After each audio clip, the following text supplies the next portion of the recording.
All right, we're rolling. Cassie Moore, how you doing? I'm good. How are you? I'm doing well. It's very nice to meet you. Thank you. It's nice to meet you as well. Thank you for having me. You bet. So I'd pretty much start off with everybody. Why don't you go ahead and where were you born and raised, and how did you get here? So I'm born and raised here. Cleburne is my roots. I love it. A lot of people say, I got to get out of this town, and I'm like, not me. I love it here. I know everybody. My family knows everybody, so I've just been here my whole life, and I think it's a great community. We got a lot of cool people here. So I've I'm a single mom, so I've got two teenage daughters, and one of them is actually my little sister. I started raising her. I got full custody of her when she was 7, and then I have a 14-year-old. My oldest is 18 now, and she goes to Tarleton State, so super proud of her. Nice. My daughter's a freshman, Godly High School, and I also own like a cleaning business. So I started a cleaning business because again I was a single mom and like I worked weekends at like a warehouse here. And so those weekends I had like a whole week off and I was like, well, I could go make some money while the kids are at school. And so I started a cleaning business and it's taken off and I have employees now so I don't have to clean as much. That's nice. So that's pretty cool. And then in 2019, I saw some stuff on Facebook, like these things, client quotes about the client quoted like saying, I got my first pair of shoes today, like new pair of shoes today. I had my first hot meal of the week, or I got my driver's license. And I was like, what are these clients? And so I messaged this Facebook page and I was like, what are these client quotes about? Like, I'm just curious. And the founder of ReInspire, her name is Charisse Olson. We lost her in 2024, though, and I'll speak on that a little bit. Condolences. Thank you. A little bit later, and just talk about the legacy that she built and left for me to walk in her footsteps. So after I messaged her on Facebook, and she told me that she worked with at-risk youth and foster care, aging out of foster care and things like that, I was like, well, how can I help? Like, what can I do? And she was like, well, we're always looking for volunteers. Let's meet up for lunch. And so we met up for lunch one day, and, as you can see, I'm kind of like tatted out, and she was just like this, she looked like a realtor almost, she's just like this older woman, and I have like all these tattoos everywhere, and I was like, okay. I think I wore long sleeves, and it was probably July, and we're sitting there, and I'm nervous as all get out, and she's like, are you okay? And I was like, yeah, I'm just real nervous. And she's like, for what? And I was like, well, like, I got all these tattoos, and it kind of makes me nervous, talking to such a, prominent lady here in the community. And she was like, oh, don't worry about it. I got a tattoo on my leg and here and there. And I was like, oh, okay. And, kind of broke the ice for us. And so she told me more about this organization. And she was from California. And she said she had a dream about moving to Texas and making a program for kids aging out of foster care. And so she did just that. She packed up all of her stuff and she moved to Texas and she founded ReInspire in 2017. And so I started out as a volunteer for her in 2019, just basically like, you need coffee type thing, like whatever you need, I'm just here to be of support to you and whatever I can do for our youth. And then she asked me to be a part of the board, and I started out as like the secretary of the board and slowly moved up the ladder there, and I became vice president. And every year we always have like a big fundraiser, and her being from California coming to Texas, we're all about barbecue. And so she wanted to have a barbecue cook-off every year, and we just did our fourth annual barbecue cook-off here. We raised $40,000, so Oh, wow, thanks, that's Johnson awesome. County. And so we started doing that, and okay, so we started with like, she was a resource center. And so, and when I say resource center, we are located out of the St. Mark's Church here in Cleburne, the big church where they do the pumpkin patches, Over there by the rock, kind of. Yeah, so 1109 West Henderson. The whole upstairs is ours. The church is awesome, and there's several rooms up there. And so One room is my office. One room is a resource room where we take like hygiene products for both young men and women, household items, sheets, blankets, towels, that kind of thing. I started a non-perishable like kind of closet inside that resource room. So when we have youth come up and like need to just chill or have some tutoring or mentorship, they've got snacks. And when I have like tours and stuff and they bring their kids, I'm like, go in there and get you some chips, you know? So I've got all of that in there. And we have a clothing closet. We have internet. We have laptops.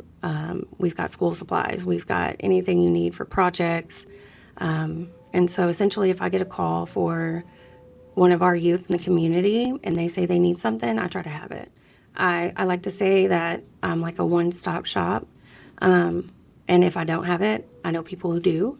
So, like our mission statement is hope, service, connection. And so we're providing hope for these young kids and adults, and we're giving them services that they need, and then the connection that we have to link them with anything they need in the community. And that's with college, high school diplomas, GEDs, driver's license, birth certificate, social security cards. We help them from the very bottom to the very top to be successful. And Charisse kind of did it all. If there was someone who didn't have a place to stay and they were on the streets, you know, she like would buy like these big cots and like let them sleep like under her carport and stuff, you know, because there's some like guidelines and things, you know, you have to be careful, you know. Another time, you know, she has he's 15 now, her son, he had a couple of kids in his class whose parents were going through a difficult time, and she took them in temporarily and till their parents got back on their feet and got them back. And you know, so like she just did so much for our youth, and she built a great foundation. And she saw that there was a need here for, you know, homeless and possible aging out sex trafficking survivors, you know, that kind of thing. And so she worked really hard to obtain housing for these kids. And in 2023, we were awarded a grant for some property here in Johnson County. And it's a series of duplexes. They're all 3-bedroom, 2-bath, and they're like newly built in 2018. And so it's called launch pads. And so there's different levels, phase 1, 2, and 3, where they come in and, you know, they're at the bottom. They don't really, they don't have any like program fee or anything like that. It's going to be their first month or longer is free until they get established. And we fully furnish these homes. We partner with organizations like the Bread Connection here. Every month, Becky from the Bread Connection calls me and she's like, how many do you got in your house? And she brings us food and makes sure that, you know, they have all of anything that they need. And so they come in and it's kind of like dorm style, you know, they're one maybe in one unit. But like I said, they're all 3-bedroom, 2-bath. And so then we'll get a call for another young person and they have to fill out an application and come meet me in person and pass a drug test and then see if they're ready to be in this transitional phase and, you know, start to be and learn how to be an adult. And so that's what we help them with. And so right now we've got 4 young women who live in our program. 2 of them are moms. And so they share the mother's unit, is what we call it. And we've got 2 little toddler boys. And so it's cool, you know, one is 1, one is 2, and they get to hang out, you know. And so it's awesome. We have like weekly check-ins and monthly meetings, and I live on the property.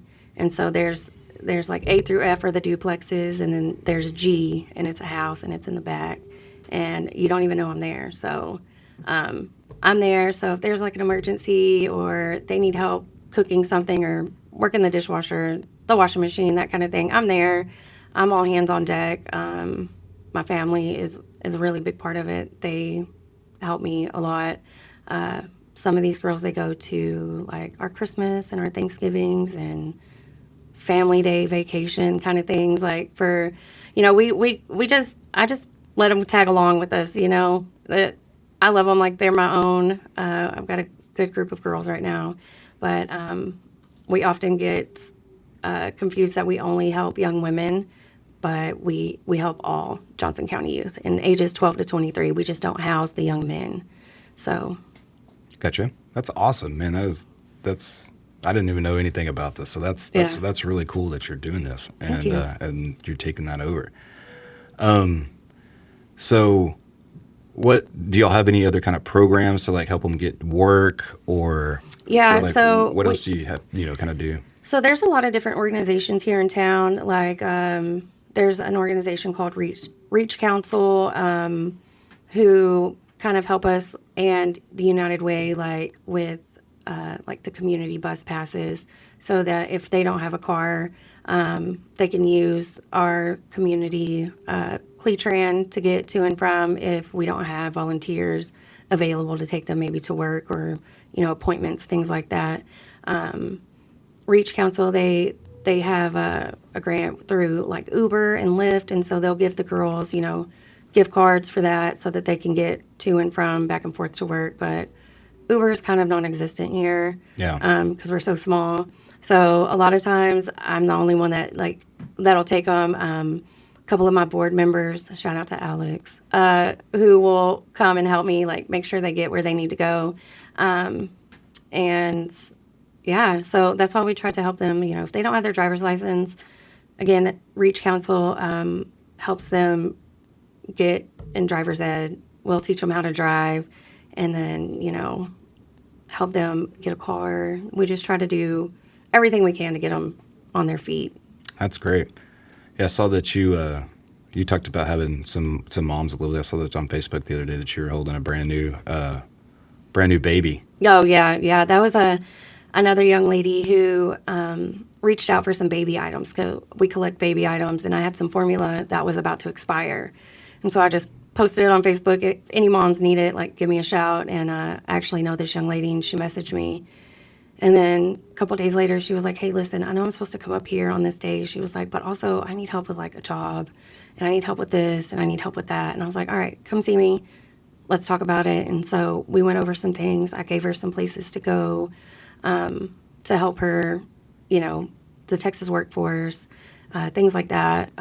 Just go put yourself there. They'll help you, So that's where the service and the connection part come in, because being a nonprofit and having a serving heart, I've learned that I cannot do it all. Mm-hmm. So being able to have all of these different things in town and organizations that are willing and have the options to provide these other services is awesome for us.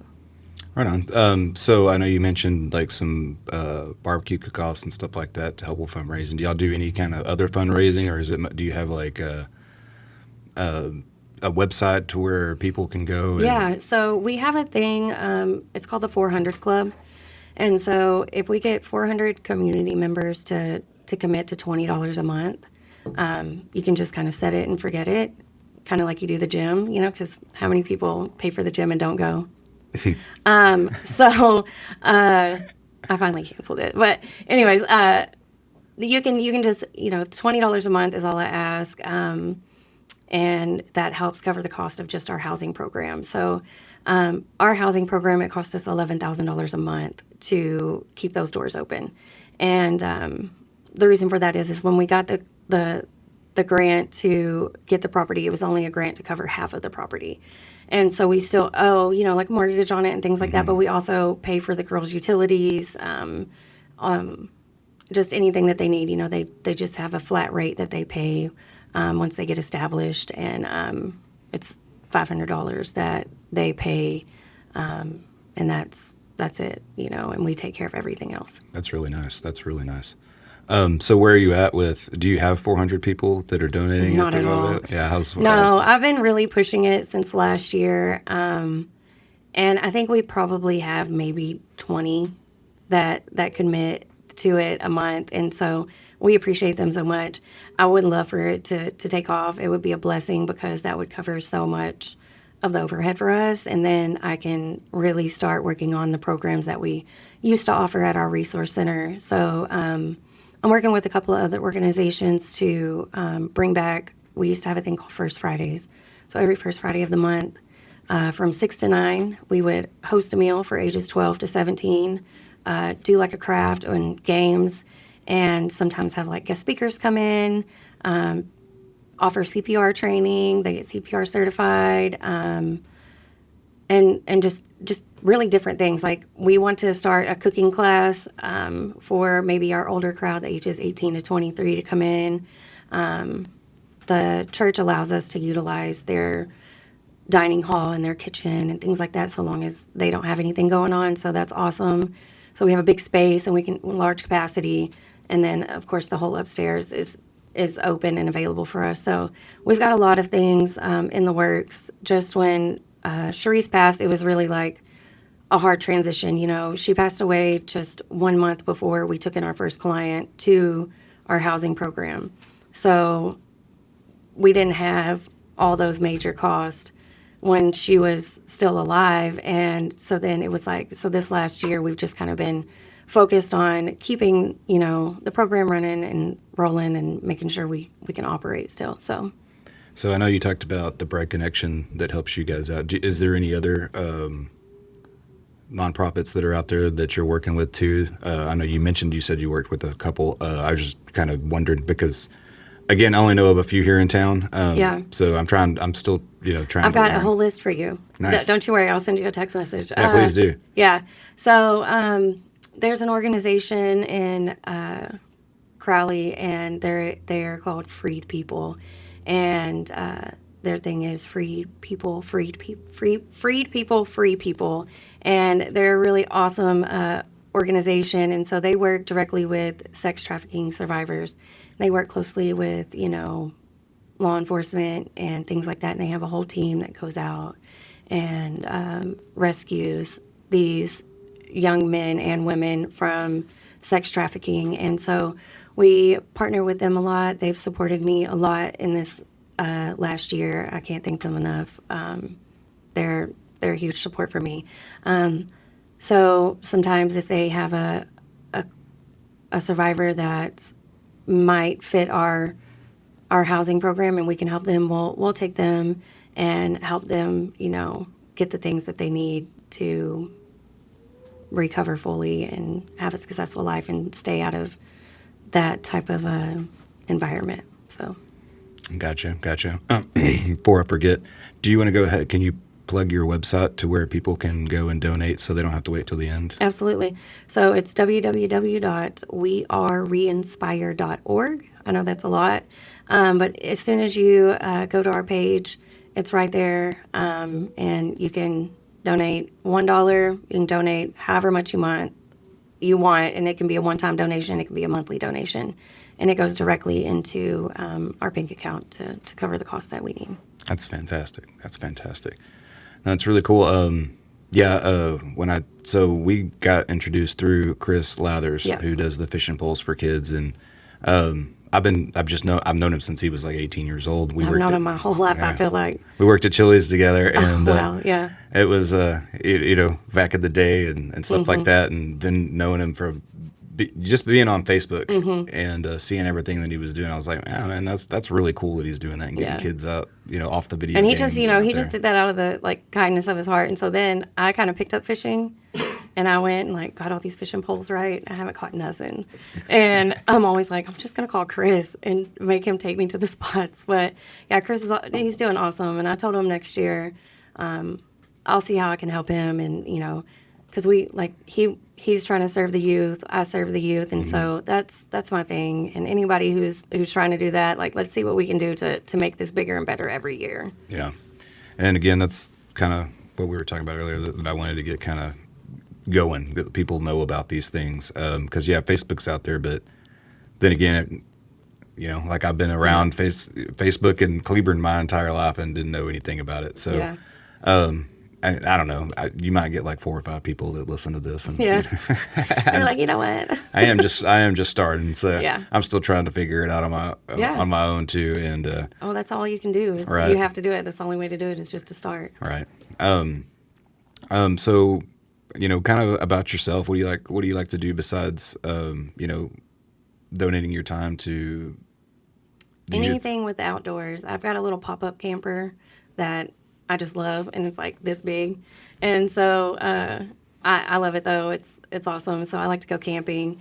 I like to go fishing, but I've lost more lures than I have anything else. Um, hanging out with my kids, we're all crazy and loud and goofy, and so it's always been a bunch of girls in my house. I've got a dog, bless his heart. He's the only guy in the house, but so and I like plants. I'm a big plant lady. I have like 82 house plants. Oh, wow, that's a lot. And they're like, like tropical plants and expensive plants. So I'm that lady. Got my wife beat on that. We have a back deck, and she's got that thing almost covered in plants, and she loves her plants too. But man, that's a lot of plants. These are just indoor too. So let's not talk about the ones that are outside. And the bigger the plant, the happier my heart. So anytime I see a plant, I'm like, that's kind of little. And they're like, it'll get big. And I'm like, I would rather it to be a monster and then bring it home. And then I cut it. And I get plants, I can propagate them and I give them to people and as gifts and stuff like that. So I like them. That's awesome.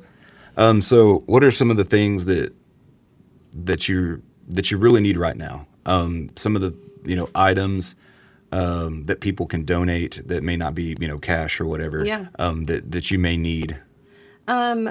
Baby items, diapers, wipes, household items, laundry soap, trash bags, women's hygiene items, young men hygiene items, things like that. So when I do have a young adult that comes in, I have it for them. And right now we're running low on laundry soap and things like that, and diapers. So those are always awesome. Juvenile services here in Johnson County, we work closely with them. We used to actually have a class out there called CORE, and we worked with those kids that were on juvenile probation and things like that, and just try to offer them different services, teach them some life skills. We would host a meal, but they would have to cook it, and we would teach them how to do it. And when we would make enough for them to take home to their families, so they can be like, I just made a homemade lasagna, or homemade spaghetti, just anything like that. And so, because sometimes these kids they get involved in some things that you just get involved in, and they don't really mean it, and sometimes it's hard to get out of. But then you find people who believe in you a little bit and might change their perspective on life and where they go in life and things like that. So core class was awesome, and so we have a good relationship with them. I'm working to get that going again. But they, for the entire month of, I think, March, they took in like toilet paper also. Okay. Need some toilet paper. Oh man. But they just stocked us up with toilet paper and like socks. We like to take in like new socks, boxers, things like that, so that if we have somebody who just is really in need, we'll have it on hand. And if we don't, we'll take them to Walmart and let them get the things that they need, or give them a gift card. We take gift card donations too, of like, $10, $20 increments, so that when we have a youngster that comes in that maybe has a car, but, is working to get a job, or maybe has a job, and so we like to give them gas cards, like, don't worry about your first week. You're working on that first paycheck. Here's your gas card. It's on us. Just go to work and be successful. Man, I love So that. just little things. We try not to take like big gift cards, because then Yeah. I don't want to give just one kid, a whole bunch of money all at one time. But yeah, so we take in different items to help them be successful, because we get a lot of different needs. Yeah. It's a case-by-case basis, so. I can understand that. Do you know who Mike Mizell is here in town? Yes, actually, I just met with him. So, Rusty Walker and his wife Melissa, they attend the church there at Bethel Temple, and Rusty connected me with him, and so I actually got to go meet him and talk to him for a little bit, and so he's an awesome guy, and yeah. Yeah, he's super nice. I met Yeah. him a few years back doing Krav Maga, and super nice guy. Puts up with me because I'm loud and So am I. obnoxious a little bit, and always trying to get my little jokey jokes in, and but he's a very nice man, and he does laugh at my jokes, even though some of the ones that are probably a little inappropriate. Yeah. He still like just kind of shakes his head and Yeah. laughs. But he's a great guy, and I know that he does like the food giveaways and stuff like that. So I was Yeah. just making sure that that's just somebody that I know that I knew that you could probably reach Yeah. out to and try to get some help. Yeah, he's been awesome, and he gave me a couple of resources. They've got some things that they've got like this group of men that like if you need something fixed, like they'll come fix it for you. And so when I took over as executive director, I became like a realtor, property management, like Bob the Builder, like like Yeah. I have to learn to like paint and make it look good, and decorate and fix stuff. And sometimes I don't know how to do all that. And so he's like, we've got these guys that can come and, if your toilet's messed up, call us, we'll come out and fix it, or, little things like that. So they've given me several good resources that I can use. That's awesome. So what are some of your success stories that you've had of people that have entered, y'all's program and, have come out on the other side and maybe what they're doing now? So in the beginning, we did take in young men. And so we had one young man who was, living in his truck, and it was like freezing cold. And my oldest actually called me and was like, hey, listen, so-and-so's boyfriend, he needs your help. And I was like, okay. And so I talked to him. He's a great kid. He stayed with us for about 6 months and was able to save enough money and move out on his own. And so he's been doing that. Him and his girlfriend are both graduated and engaged. And so they they're doing great. And like right now, I've got one young lady, I brag on her a lot. Her and I come from like similar backgrounds. And so when I met her, I was like, oh man, this is going to be a tough one. But she just comes from different circumstances where once you're around that, you don't think you can be anything other than what you grew up in, and she had a little bit of a difficult start and went through some things, and she had made a post on Facebook, your favorite, and somebody tagged me in it. And because I had just spoken at Godly City Hall, and one of the council members there tagged me in this post shortly after I had spoke there. And so they knew who I was. And I reached out to her and said, hey, if you can be here at this date, this time, come see me, fill out this application. Let's see how I can help you. And she moved in December, and she is working on her driver's license right now. She's about to get her high school diploma, not her GED. I don't want to put too much out there, but she's doing amazing. She's my favorite success story at this moment. I mean, I've got all of my girls are awesome, and they've all been great. I mean, two of my girls bought their very first cars, paid cash for them, being able to live in our programs. They all work. Some of them work and go to school. So, I mean, our success stories are the girls that I have right now. And like the little baby that I was holding the other day, that young lady, I didn't hear from her for a couple of days. And today I got a text message, and she's like, hey, sorry, I didn't get back with you. She was like, I haven't made it down to the Texas workforce yet. She was like, but I did get a job. And I was like, awesome. Like, thanks for reaching out to me and updating me, like those are things that I love to hear. I want to hear about how great you're doing, or if you're not doing great, let me know so I can come back and figure out a different plan to try and help them be successful. That's awesome. That's awesome. So how long, again, I'm sorry, I know you told this before, but how many years have you've been doing this? I've been a part of it since 2019. Since 2019. So, Yeah. so quite a bit. So like 7 years. So, how many in that 7 years, like how many people have like come through the program? I mean, you don't have to give me an exact number or anything, but Honestly, I can't give you an exact number because is it like hundreds or yeah. hundreds? Yeah, it's hundreds. That's awesome. And right now it's like it's slowly just coming back, because when our founder passed away, Cherise, I think everybody kind of thought that was it. That was the end of it, But my board was like, all right, what do we got to do? Boots on the ground. Let's make this thing shake. And we did. And it was really, really hard. I did a lot of crying. But God showed up and he showed out. You know, I talked about the people over at Freed People. When I met them, we were going through a really hard transition. It was really, really hard. And I didn't think we were going to survive it. And Matt and Carmen came and they prayed over me. And he said, you know, don't worry about nothing. Don't worry about the finances. Don't worry about it. Just worry about community connection. And I was like, okay, all right, I'm not going to worry about it. And I promise you, I tell this story all the time, and it sounds so like cliche, but it changed my life. It really did. It was probably one of the most powerful prayers I've ever felt.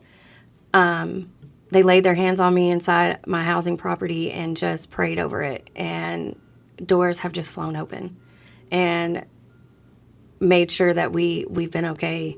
And we're able to continue to take in new clients and continue to serve and, you know, pay for the things that we have to pay for. And so I don't worry about it anymore. I'm trusting in the Lord and everything that, you know, these people prayed over me. And I just think it's great. I love telling that story because I really feel like it changed my life and ReInspire's life. I'm glad you mentioned that. So, you know, I'm a big believer. I'm not perfect by any means. I swear too much and, you know, this and that. But I try to be better every day. I try, you know, when I started this whole thing, it was foot on the gas, basically, when I decided to actually pull the trigger on it. And, I started, I didn't really do much research or anything. I just kind of started buying like some microphones and stuff off of Facebook. And I was like, because I'm that guy, I just always jump in like both feet first and, you know, just get into it. And, then I realized like, okay, this is getting really expensive really fast. And I ran in on Facebook Marketplace. I sent a bunch of that stuff back. And then I ran in on Marketplace. There was a lady in Godly that used to be, she used to foster children and stuff like that. And she used to have a podcast. And she works for the Child Advocacy Center. And so I reached out to her. And it was like over $1,000 worth of equipment that she was selling for just a couple $100. And she asked, you know, what I was doing, and I told her, and she was like, "Well, that's fine. I'm glad it's going to you then, and somebody's actually gonna to help with this." And then I was telling Blake about it, and I said, "Hey, man, you know, I'm the idiot that's decided to do this, and you know, because I'm not everybody's cup of tea, you know." I'm more of whiskey in a teacup than tea in a teacup. So, but I told him about it, and he was like, "Well, where are you going to do it?" And I was like, "Well, I'm going to do it in my office that's at my house." And I like to work on firearms and stuff like that. So I have like a workbench in there, and then I have like totes with like my camping stuff and my backpacking stuff that I like to do because I like to be outdoors and stuff too. And then my work desk and everything. And so if we would have done it there, you would have been right here. And he was like, "No. Man, you can't do that in here." He goes, "Why don't you just do it upstairs at my place?" And I was like, "Really?" And he was like, "Yeah." And it's just sitting there. And he helped me, you know, kind of get some things set up in here. But it was pedal down, and there was nothing that really, you know, stopped me at the time until I did my first podcast, and I was like, "Oh, okay, I did it. Now I gotta like actually put it out there." Now I gotta this keep is the doing part. it. This is the part that's the scary part. But luckily, I've had a lot of people in the community that really got behind me. And I know not only Blake and Jared, but like Casey Waits has been really behind it too. Love them. And yeah, he's a fantastic person. His wife Joy. Yeah. She's so stylish. I Yeah, love her right. and so creative. I love you, Joy. That's awesome. You know, when I found out about you, I went. Of course, I did my Facebook research on you, and found your page and things like that. And I have a large following. I won't say large, like 3,000 people on my Facebook, but that's because of my cleaning business and things like that. So I went and I sent an invite to a couple thousand people for you. Oh, thank you. Yeah, you're welcome. And if you just get that's what I've learned. I'm a part of a networking group. on Thursdays every morning at the Cleveland Chambers called ProNet. I've been part of it for about 3 years. And it's from 7:50 to 9 a.m. And it's just a bunch of business people who come together and we all support each other. And so anytime there's a calling for like a cleaner or somebody who does podcasts, things like that, if you're a part of our organization, we'll tag you in it. Being a part of the chambers has been huge for me. I started out just by myself cleaning. I joined the ProNet, and then they asked me to join the chambers, and my cleaning business took off. And that was where I had to start hiring people to help me because I was doing it every day, 7 days a week, And so the Cleveland Chambers is amazing. There's a lot of resources there, so I would encourage you to do that. This isn't like me pushing you to do that, but that essentially changed my life as well. And they support me so much with ReInspire because I don't really have an education in this. I just have a heart for it, Mm-hmm. I don't really. I never went to college for anything like this. I just wanted to be involved, and I never thought or imagined in my life that I would be running it. I have a little bit of a difficult background. I came from some things. I put myself in a little bit of a difficult background.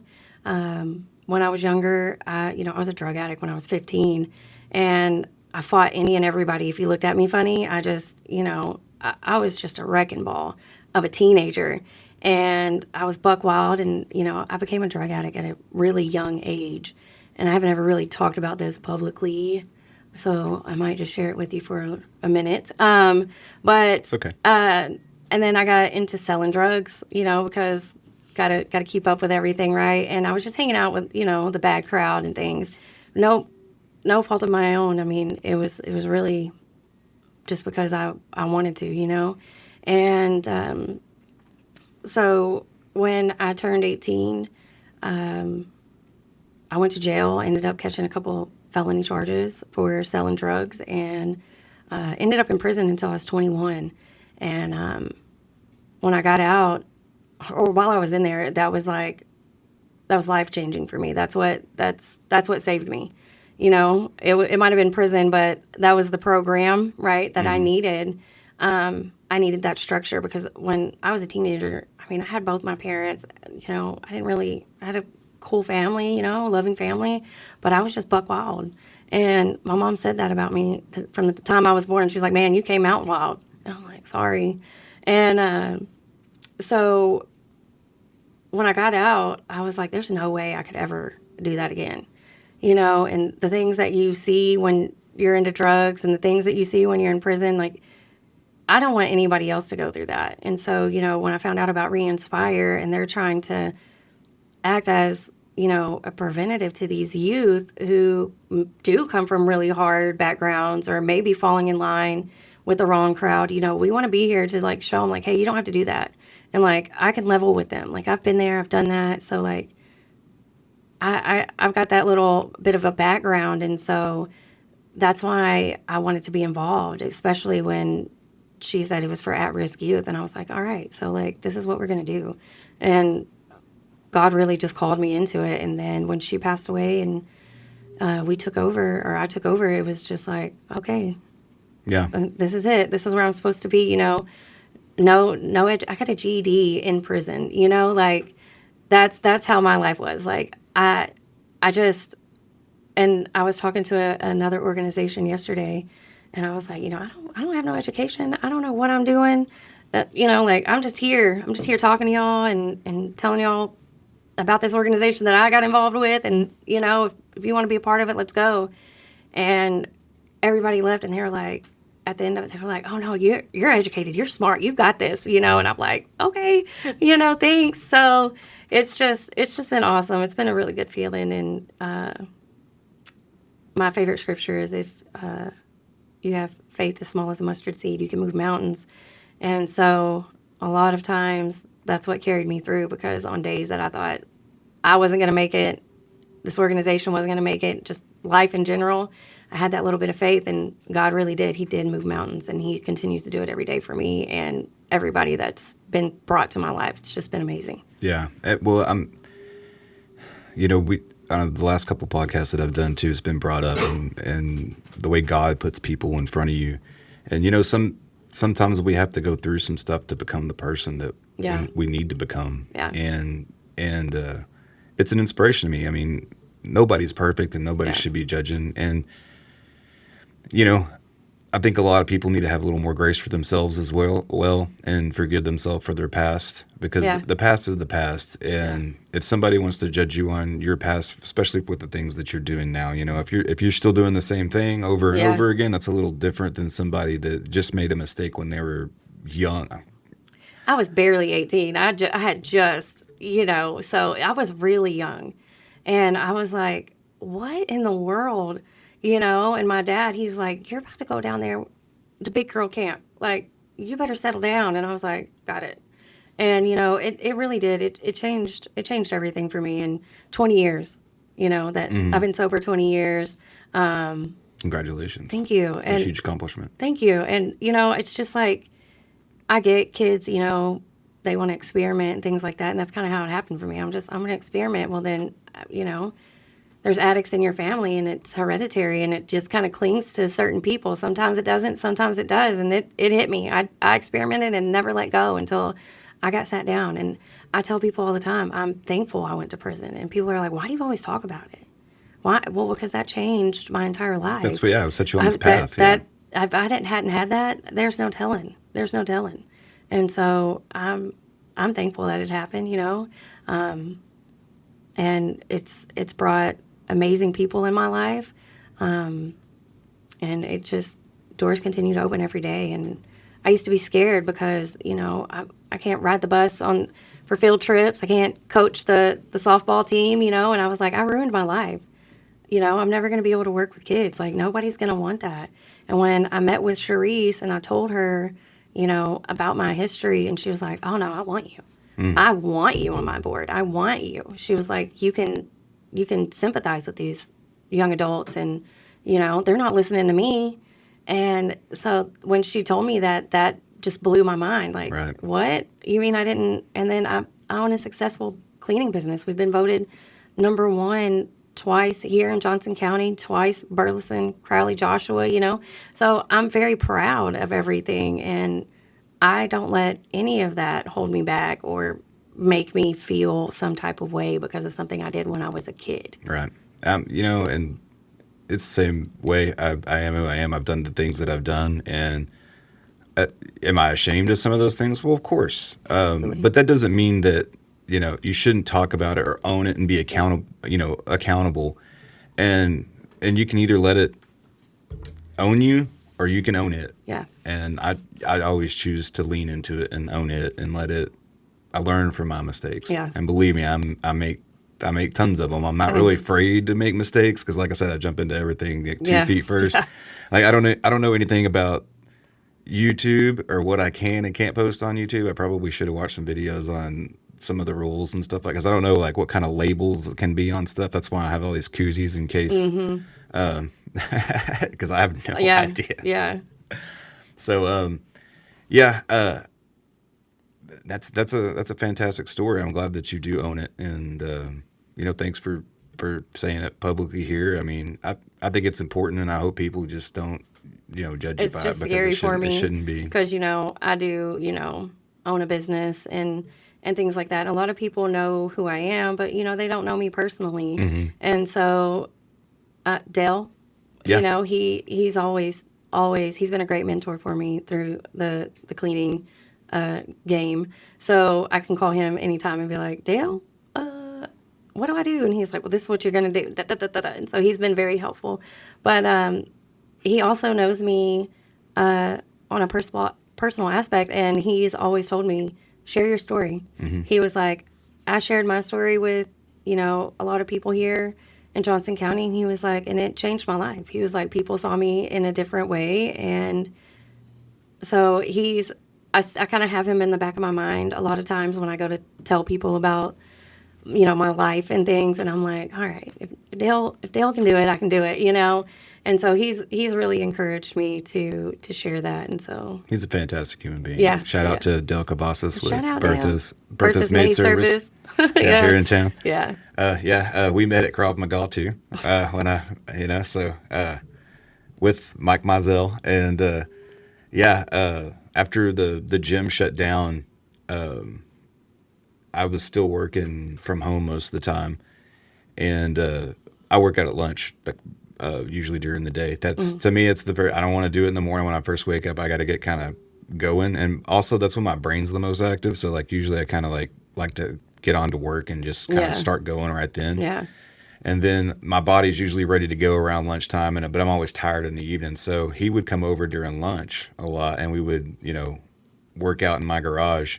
And so we got pretty close. I know a lot about him. He's come to me with advice and this and that, and just vent sessions, whatever else. We have those a lot. I'll see him at a gas station, and he's like, Cassie, what are you doing? And so I'll stand at the gas pump and talk to him for 10 minutes.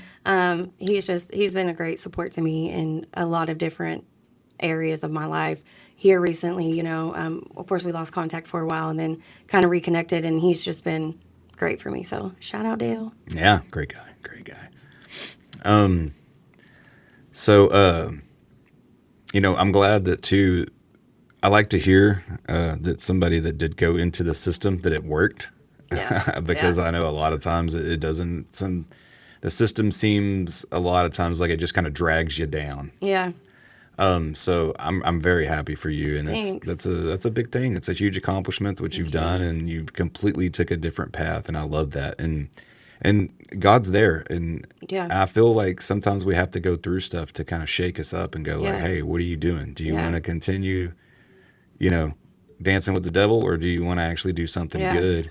And like you said, I'm far from perfect, but I know that I've got a good relationship with my Lord and Savior, and He's saved me a number of times, and it wasn't me. It wasn't me, and so it's been awesome. I'm very proud, of myself, and I've got great family support. I've got great support just from strangers, people I meet for the first time who just pour into me, and they're like, well, we believe in you. And I'm like, why? You don't even know me, and they're just like, there's something in you, and your aura. Yeah. I don't know what it is. 'Cause a lot of times I'm like second guessing myself every day, and I'm like, oh gosh, what am I doing?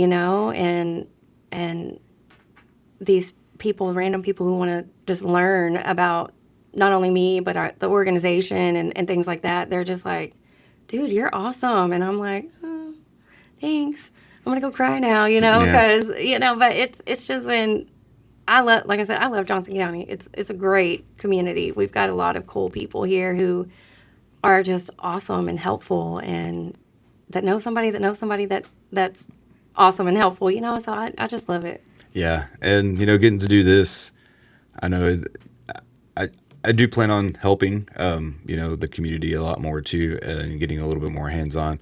May not have all the money to be able to shell out, but this right here is awesome. Being able to put people out there, like when Matt and Carmen came and prayed over me, they said, make those community connections and don't worry about nothing else. And so this right here is an awesome opportunity to help many different organizations or just people or, anything, just spreading the word and letting people know, because a lot of people don't know about certain things in our community until they hear it on the radio or a podcast, And so this is awesome. Yeah. And it's one of my favorite things to do is talk. So my report cards say the same thing all through elementary school. And I was like, I got in trouble for this a lot. And now everybody's like, can you come do a speech? Can you come talk? And I'm like, okay, see Mom, see Dad. Yeah. Wasn't the worst thing in the world. It's paying off now. Yeah. So it's cool. I like it. And I think this is awesome. I wish I could do a podcast, but I wouldn't be able to do it, I don't think. Nah, you'd be surprised. If an idiot like me could do it, I bet anybody I'll could do it. let you have it, and I'll just bring you some people to come and talk on your show and help you get your name out there, and we'll, That'd be great. I definitely don't want to be on here myself. So. Yeah, no, this community is awesome, and any way that you can grow helps them grow. Everybody's helping each other, and so I learned so much from talking to people too. Just sitting down and having a conversation. I absorbed that wisdom from other people, and I try to share wisdom with other people as well, Yeah. and get, having that interaction and being able to see somebody else's output Yeah. or outlook. I mean, just we've all been right here, and Yeah. this is all we lived. Well, And different areas of life and all the things. My kids get so mad at me because like I'll go to the grocery store and I will completely have a full-fledged conversation with complete strangers. yeah, You me know what I too. mean? And they're like, "Why? Do you know them?" And I'm like, "No." They're like, "Why are you talking to them?" I'm like, "Did you see their shoes?" I was like, and then they told me about their dog, and then their cat had kittens. Like, their grandma's in town. I'm like, like we love them, and they're like, get in the car. Like, I love talking to people, and I love meeting new people and hearing about others and their lives and their kids and not their kids, whatever. Yeah, whatever it is. I love to talk to people. I think it's fun. Me too. Me and my wife like to go to concerts and stuff like that, and Same. we've been told that people will be like, "Did you know those people?" I'm like, no, they're like random people just come up and talk to us, and Yeah. like they've known us for years, and we have a conversation for 20, 30 minutes, and then go on. And yeah, but people go, "Did you know those people?" Yeah. No, And then nah. you're exchanging phone numbers, and now y'all are going out next weekend to go camping, that Right. kind of thing. Yeah. So I'll tell you a story. A couple years ago, I went on a solo trip. I won a free trip, and I could pick anywhere I wanted to go. And I went to Myrtle Beach, South Carolina. And I went there because my favorite movie that I used to watch as a child with my grandma was called Shag the Movie. And it was about 4 high school girls who were about to graduate and they were going to go to college. And it was filmed in Myrtle Beach. That's where it was at and all the things. And so because my grandma was like my best friend, and every day after school, that's what we did. And so I was like, if I ever, I'm going to go to Myrtle Beach, and I'm going to see the boardwalk, and I'm going to see, it was about shag dancing, and I wanted to see where they did their shag competition, and Jimmy Valentine, and, all the things. And I was like, I'm going to go. And so when Myrtle Beach was on the list, I was like, that's it. Like, I could have gone to like the Grand Canyon. I could have gone to all these other places, right? And I was like, Myrtle Beach, that's where I'm going. And so I went alone, and I went to the airport, and I'm on the plane, and the Dallas Cowboys were playing, I guess. And so a couple of guys from Myrtle Beach they came to Dallas to watch the Cowboys play. And I ended up sitting next to one on the plane, and I fell asleep, mouth open. And so when I woke up, he was like, "Man, if I knew you, I would have just thrown something down your mouth. You were passed out." And I was like, "Oh man," I was like, "That's embarrassing." And he was like, small talk started happening, and he was like, "Well, I'm from Myrtle Beach. We're heading back. I just came down here to watch a game." And I was like, "Oh, okay, cool." I was like, "Well, I'm from this area, and I'm coming down here to your area." And so he started telling me, like, "Don't go here, go here. If you need anything, like, call me." He was like, "There's this other guy. Shout out to Nate and Luke. Okay, funny story. We got together in this airport. We had like a 4-hour layover in Florida, and we just were idiots. Okay, we just met, and we're cackling like idiots. Just loud. People are trying to sit next to us, and they're like, no. They're absurd. And so they would like leave, and like we're just sitting there for hours and hours and hours, and just like diving into each other, like everything that we could learn about each other.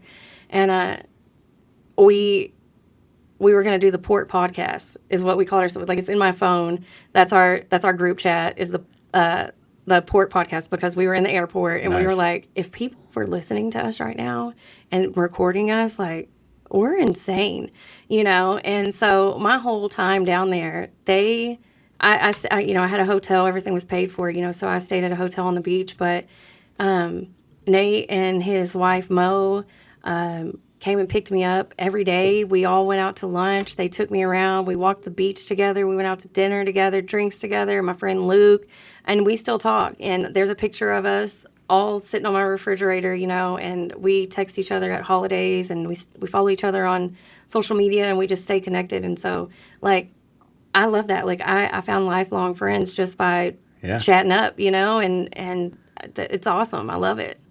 Yeah, so me and my wife went to Vegas for her 50th birthday back in November. It was like her 50th birthday and our 8th anniversary. And yeah, I haven't flown in like way over a decade, and so I didn't do like the early check-in thing, and so we were like the last people to get on the plane, and so we did not sit together. It Yeah. was so I sat next to this random person, and she was there, and she was just kind of laying back with her head back and her eyes closed, and there was a dude on the end of the aisle seat that was just watching, earbuds in, watching a movie. And so he let me in. I got to sit between them, and I'm kind of I got broad shoulders, Yeah. but I'm sitting here like this right here, and she had kind of moved and opened her eyes and saw that I was just kind of trying not to disturb her and trying not to. The other guy next to me was a pretty big guy, Yeah. and she was like, hey, you can relax, and it's okay, And I You was can like, well, I breathe. was trying not to disturb you. You were getting a little good cat nap there. Well, we ended up talking the entire flight to Vegas and cackling and laughing and having a good time. And my wife was like, I don't know, a few hours back, she was like, I could hear you. I felt so sorry for that poor lady having to, because usually when I sit down next to people, when we went to the Sphere too while we were in Vegas, and this guy sat next to me, and I was like, hey man, I'm very sorry that you sat next to me. I was like, when the movie starts, I'll shut up. But until then, I'm probably going to talk to What's your you. favorite color? Yeah, I was like, yeah. And I think just talk to anybody. That's awesome. And I don't know. To me, it's great. I learned so many things from Yeah. from people like that. And I don't know. It's a lot of fun. I love it. I like that I am the way that I am in that aspect of it, that I can talk to anybody. And, Same. Yeah, I think it's a good quality to have. yeah. You can be able to sit and chat with people, and you never know. Maybe you find somebody who's like on the air and they just put you on the spot, and they're Right. like, you're about to take off, or it's just, you never know. Yeah, I mean, like I said, I have a whole family of people in Myrtle Beach who are like, don't worry about getting a hotel next time. Come down here, Yeah. bring Right. your kids, and stay at our house. Like we just connected so well, and I love them. They're awesome people, and so they took care of me there. So it was Yeah. awesome. Yeah. So, you know Blake Jones as well, right? Yeah. So, how I met him was he started the Satellite Rotary Club. I don't know if, I know you know what the Rotary Club is, I'm sure.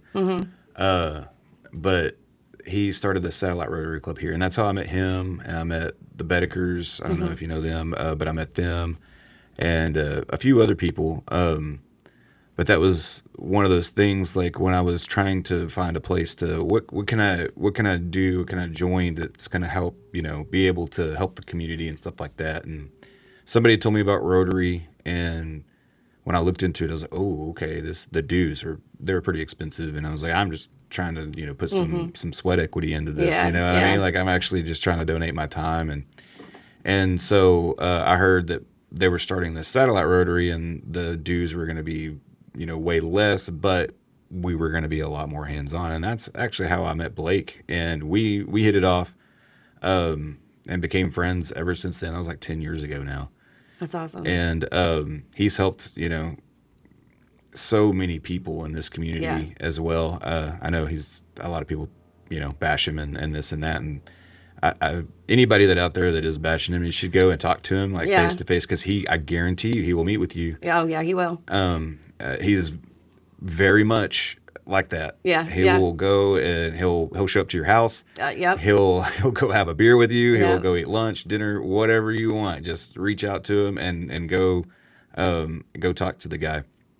But yeah, on our podcast we went for 3 hours, and there was like hardly any gaps in there Yeah. whatsoever. Yeah, I met Blake through just being in the community, but Danette, his Yeah. the girl that works here or whatever, we're in that weekly networking group, and met her. Her and I hit it off, and then you start coming to things that Blake has. He has like a killer Christmas party, and we had that here, and so then you just kind of start doing all the things in the community, and Blake's there, his mom's there, June, she's an awesome lady, firecracker, love her. So yeah, I mean, we just kind of, and then he has, like, I do my business through them, like my housing property is through them, my cleaning business, insurance is through them. So like, I mean, I trust them with everything. I can call them and be like, listen, I don't know what's going on. And they're like, taken care of. Don't worry about it. So even on the insurance side of it, it's awesome. Blake's wife, Jen, she's so sweet. Love her. My daughter actually met her at Blake's like little meet and greet. I don't know if it was a meet and greet. He was just kind of talking out at the Chisholm Trail Oh yeah. Museum, and my daughter went with me, which is rare. She's 14, so you can't be seen with me. She's like, Mom, I don't want to go. People are going to be like, oh my gosh, is this your daughter? You know? But she saw Blake's wife, and when I walked up to her and I was like, hey, Jen. And my daughter literally like interrupted us. She was like, you are gorgeous. She was like, you're so beautiful. And she was like, oh, thank you. You know? So like my daughter kind of has those genes where she can like Yeah. talk to anybody, but then other times she doesn't. And so I thought that was sweet. And, it was cool. That's awesome. Yeah. That's so awesome. So you said you like to go outdoors. Do you with your pop-up camper and all that kind of stuff, do you just like pick destinations and Yeah. you just kind of take off and Yeah. So, like, a lot of times, State Park, Whitney, Mineral Yeah. Wells is phenomenal. great park. I just experienced it, and I've been like 3 times already, like back to back. I don't care. Like, and then, don't sleep on Mineral Wells. They got a cute little town down there. Yeah. But yeah, so like anywhere I can think of, Fredericksburg, just came back from there. I try to just find really cool spots and just go. I love it. Yeah. I want to start doing that a little more. It's life gets in the way. Yeah, Trying to- it's been hard to do things for myself while in the midst of doing a lot of Things for other others. things, and so I've really had to like call people and be like, "Listen, I got to go outside. Like Mm-hmm. if I don't get to go outside, I'm gonna lose my mind." And so I'm a summer baby, born in August. I Me love too. the heat. I'm ready to be outside. August what? 12th. 4th. Oh, nice. I like it. Leo. Yeah. So that's why we talk a lot. Yep. That's why we have this personality. Yeah. So, and then, like one of my best friends, Taryn, she's got a boat. And so, well, she's like, let's go. And so we'll go down to Lake Whitney and we'll be out on the boat with all our kids and just hanging out. And Is it Taryn Glenn? yeah, I that's like grew- that's like my sister. I grew up with her. Yeah. That's like one of my best friends. So we went to the Little Talk daycare with together. Her mom worked there Yeah. and was like our Teacher. supervisor, Yeah, teacher, yeah. whatever you want to call it. Yeah. And JD was there too. Yeah. Yeah, I grew up with both of them. JD is my brother, JD's best friend, and so Taryn and I are really close, and so I call her my traveling partner. Like, she'll be like, "Hey, you got anything going on next weekend?" I'm like, "No." She's like, "You want to go to Oklahoma?" Yeah, let's go. We'll load up and go to Oklahoma, or a lot of times like Whitney, and we'll just sit out there all weekend and just chill and just hang out, and that's it. So yeah, she's a really good friend of mine, Heck and she's yeah. a big support system for me. I look up to her. She's awesome. Yeah, one of the things that we like to do every year is go to Larry Joe Taylor. Have you So ever heard of I that? went with her my first year. Yeah. Yeah, and it was crazy wild, of course, and I've never been back because then I started doing all of these things. Yeah. But yeah, it was a 3-day adventure, and I had never experienced it before. But I tell you, I had the time of my life. We always have a great time. Love people watching. I just love people having a great time. Oh man, Watching other people having a Insane. great time is Insane. always awesome to me. That's what we would do. Like, so in the mornings we'd wake up early and like cook breakfast, and like we're just sitting out and like all these people just come stumbling up out of everywhere, and you're just like, okay, all right. And then me and Taryn, we're like cackling hens when we're together. We feed off each other's energy. She's a lot, I'm a lot, and so all we do is just laugh constantly and joke constantly, and so it's a good time with us. Oh, yeah. Yeah, she's a very good friend of mine. We're not going to make it out there this year. Kind of a bummer, but is what it is. Yeah, we had our trip to Vegas, so that was a lot of fun. But it has a lot of concrete walking. Yeah. But I do get to next week, and I'm so looking forward to this. I'm going out with a buddy of mine. We're going to go 4-wheeling in Crossbar Ranch in Oklahoma. Oh, nice. And so I think it's 6,500 acres, and there's over 200 miles of trails. And so I was like, oh, yes, I get to go out in nature, Yeah. and I get to go 4-wheeling too, and then side by side. So, Yeah. we'll be able to kind of go through a lot more stuff. That's nice. And I'm really looking forward to that. You're Like real getting excited, in nature, yeah. yeah, Yeah. and just kind of, get my inner peace back Yeah, together. that's me. If I can go hiking, Yeah. I'm fine.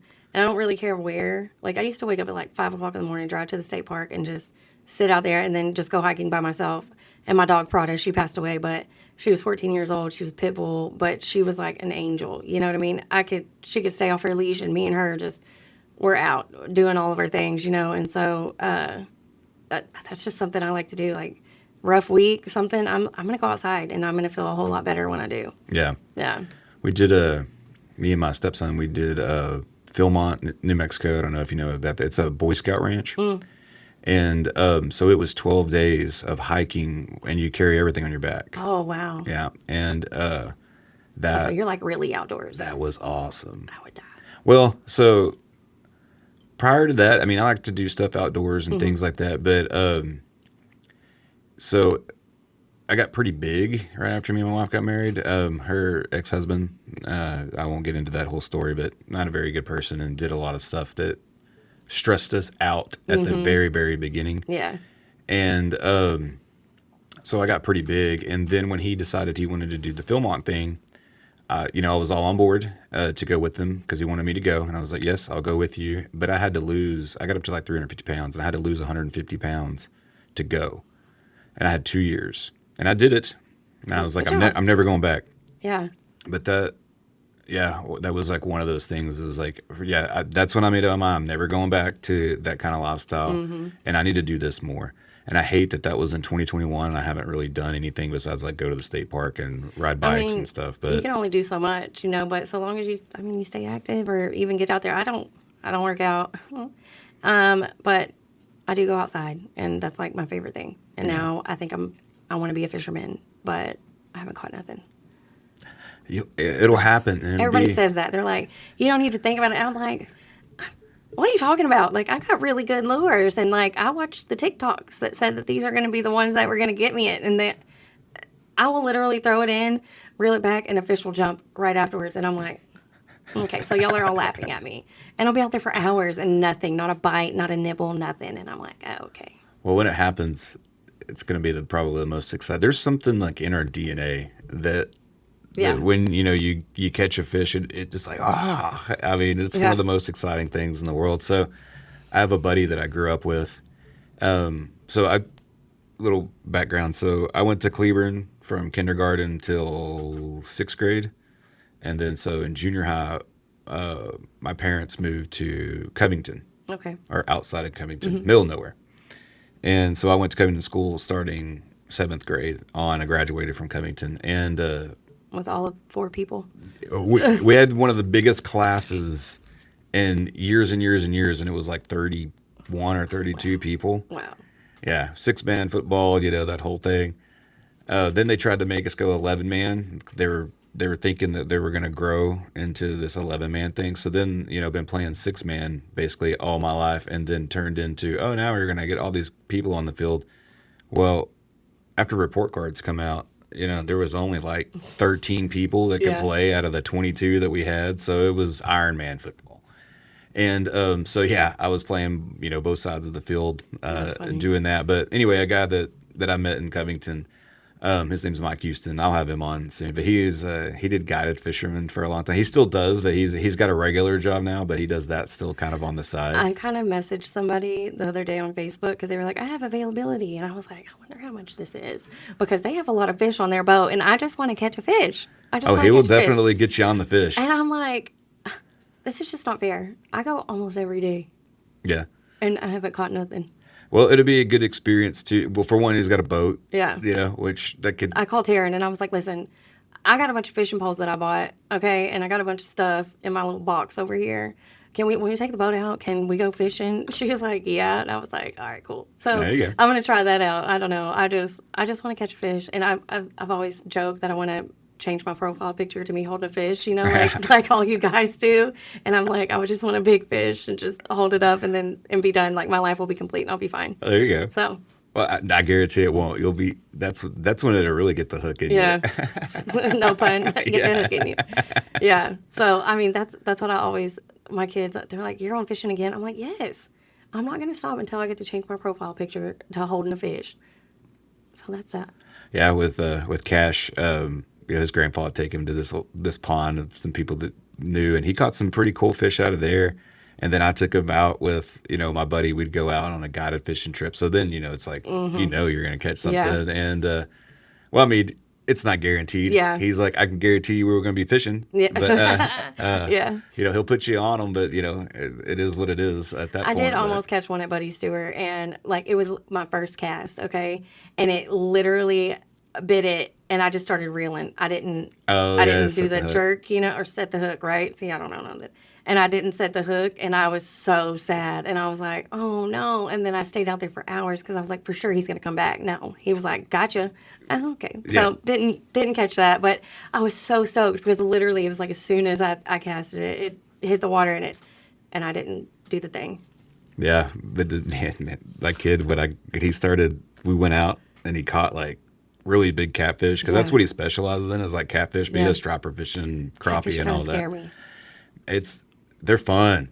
They're fun. Because they roll and they fight and they I mean they're fun to catch. And then striper, if you ever get a chance to go striper fishing, I mean because they'll jump out of the water and stuff. I mean it's super cool. I'll have to check it out. Yeah.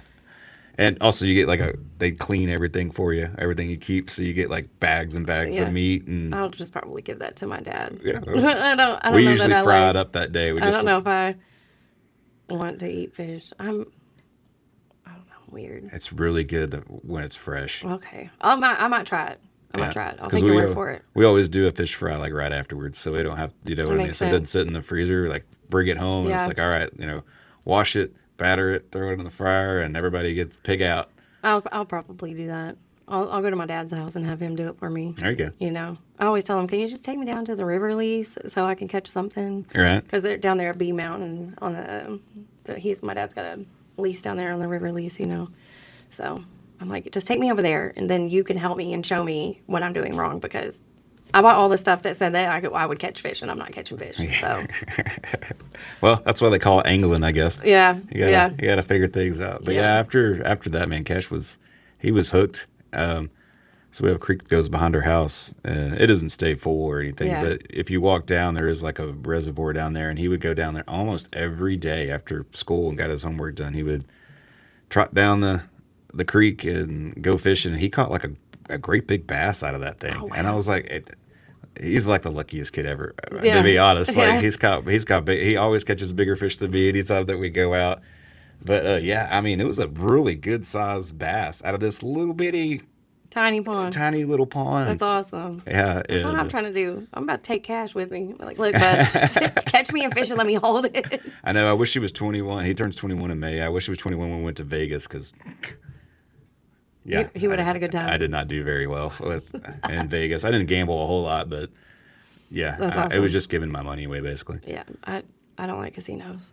I'm not a big family. Been a few times, and I always say like I might as well just like catch $100 on fire as soon as I walk in the door. I spent a $5 bill, and they're like, "That's your problem. That's why you're not winning anything." I'm like, "But how am I going to be confident enough to just put all of this money in here? Let me win a couple of hundred on a $5 bill, then I'll give them a $100 bill." So I don't like gambling. Man, we were in the airport leaving, and we went into this little area with some slot machines, and I was like, "Oh, I have a $1 bill in my pocket. I don't know where it came from." I was just like, "I got a dollar bill, and this one takes dollar bills, and not a card or whatever else." And my wife stuck it in there and won like $60, and I was like, "What the hell, man?" We've been here all weekend. I know. It's the most we won. That's funny. I love it. But yeah, good times, good times.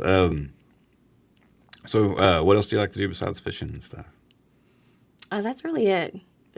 Sit down. Sit down, yeah. Sit down, Ride around all the time. Yeah, I'm forever in my car and always running and always going. And so sometimes I just like to sit still. I like to watch movies.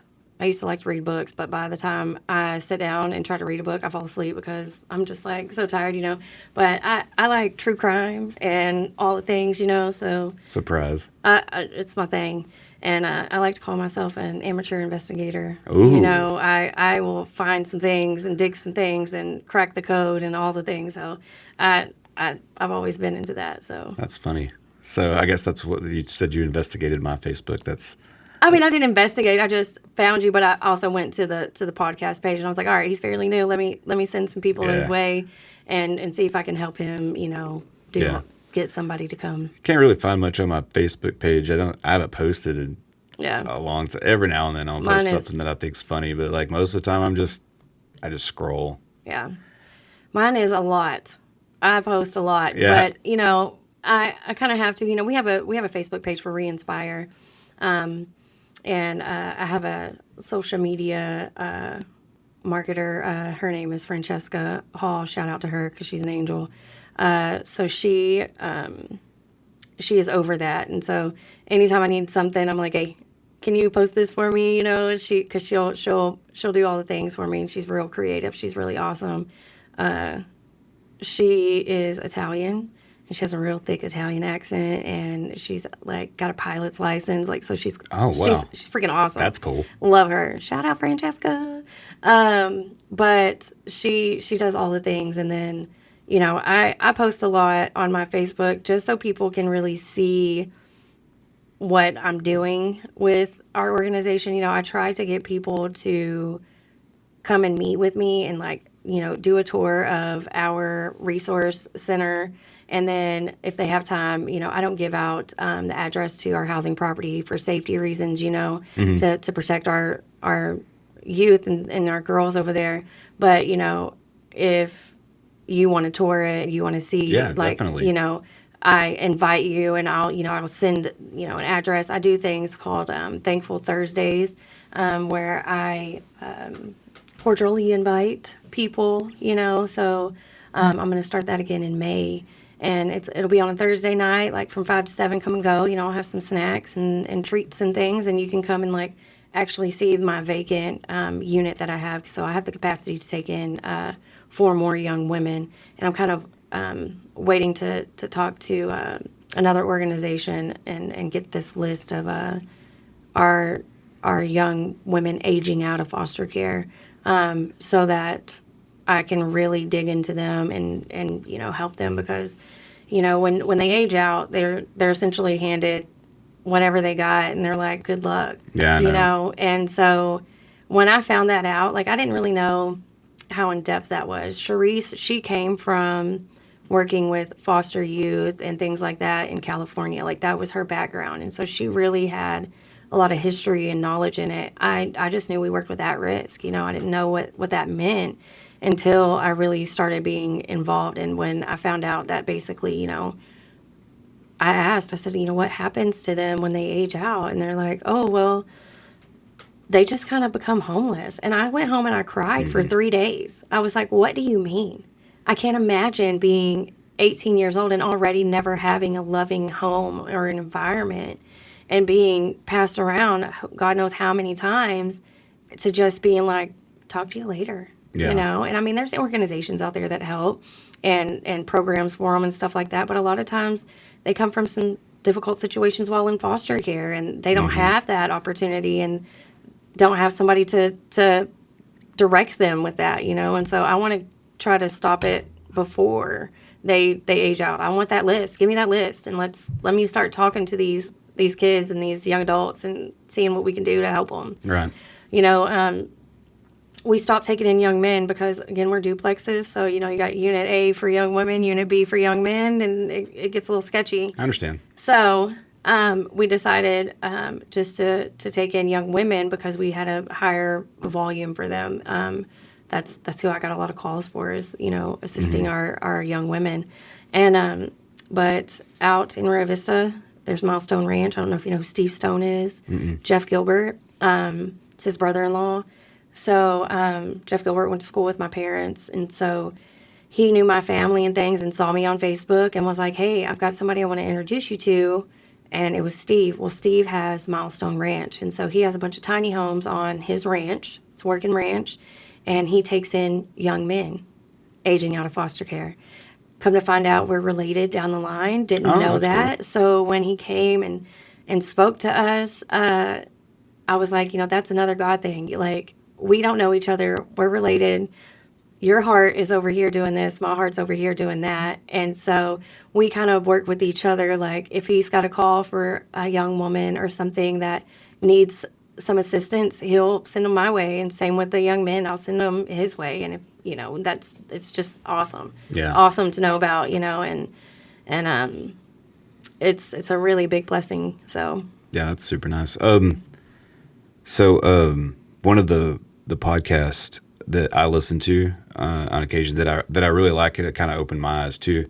It's called Soft White Underbelly. I don't know if you've ever heard of yes, that. I watch the YouTubes, Yes, and yeah, that really. There's a lot of stories on there that really touched me, and a lot with like the veterans, like getting the veterans on there and all the stuff that they saw, and it's just like, man, like these are real people that you just know had really bad, unfortunate circumstance. shitty dealt Yeah, life, and they get it.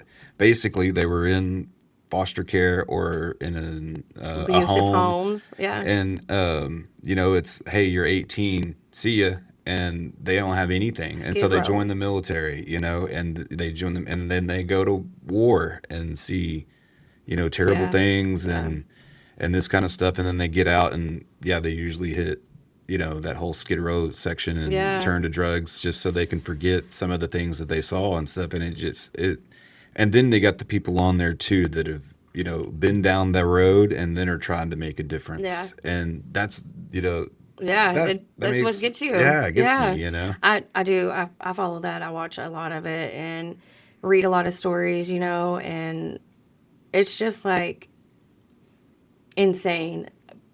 I mean, like I told you, I had a difficult background, right? But you have those few people who are like, we don't care that Hmm. you went through that. Like we're still gonna believe in you because we know that this isn't who you are. Exactly. And those type of people are the ones that really just change your brain chemistry. You're like, okay, if these people believe this about me, then I should start believing this about me because somebody else can see something in me that I don't see because we're our own worst critic, right? Oh yeah. And then now, you start believing in yourself and you just look and see how that changes everything.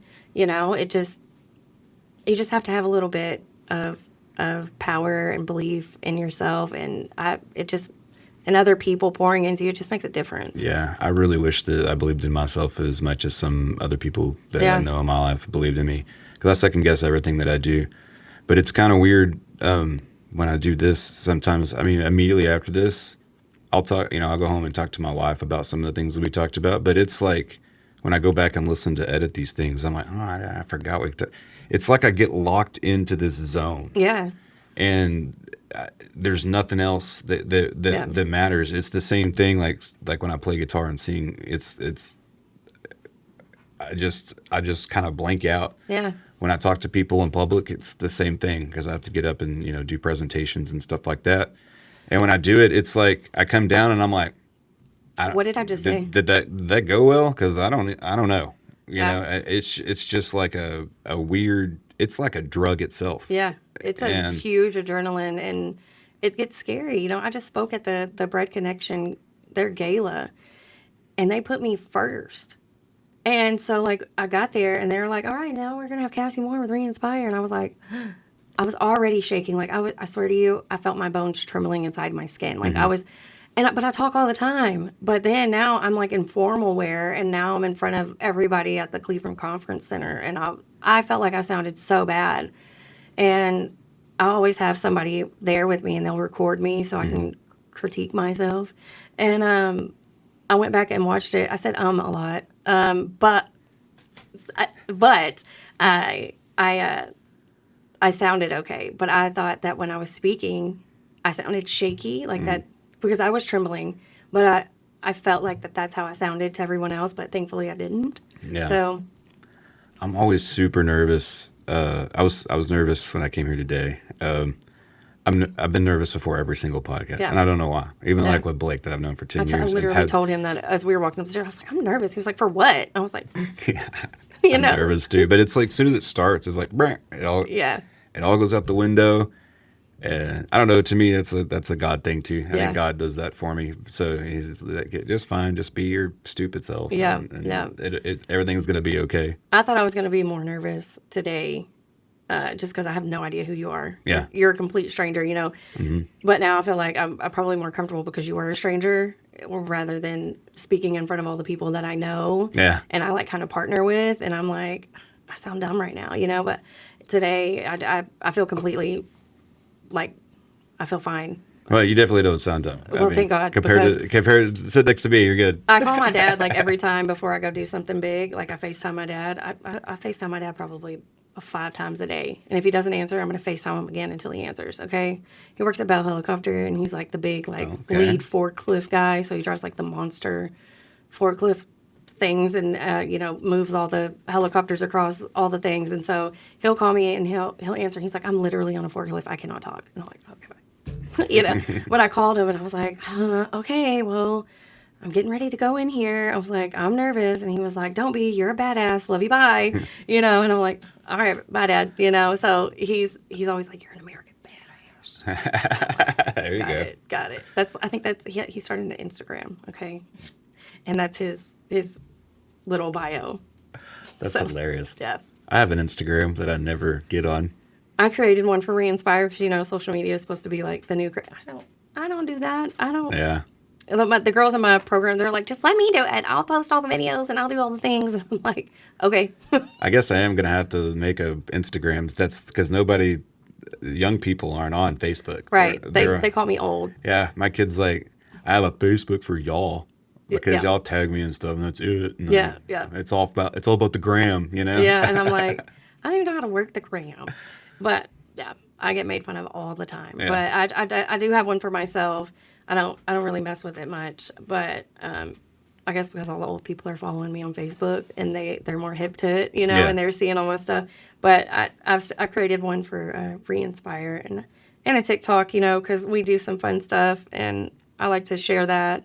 And when we do like our Thankful Thursday things, we always make a video of everybody who came and it's real cool. Francesca does awesome with that and she like syncs it up real with some music and it's awesome. That's awesome. I might have to reach out to her to help me out Do with some it. of my stuff Do because it. I'm like, I don't know what I'm doing over here. She's freaking amazing. She's awesome. Like I have a thing where I'm trying to do my thank yous of people that donated stuff to me and like let me get started with this. And it's just all my videos, they start out black. Yeah. And it's just me talking. And I was like, I need to put my logo or something like spinning Yeah. around or, Yeah, she's like literally like we had like a big community garage sale and she was like, put this on and like hop around and say this and say that. And then I was like, okay. I was like, so whenever you get ready to make that video, she's like, I already posted it. I already made it. And I was like, well, I wanted to see it first. I was like, I was being dumb. Like you made me put on a polka dotted like prairie dress and like, you know what I mean? So she's a lot of energy. She's a lot of fun. She's really, really good at what she does. right on. Yeah. I'm going to have to take some tips from her. She's awesome. I'm not very techie, so. I'm not either. Yeah. I literally call her for everything. I'm like, Franny? I might have to sit down and take a couple of lessons. Yeah, she's cool. And she created a book.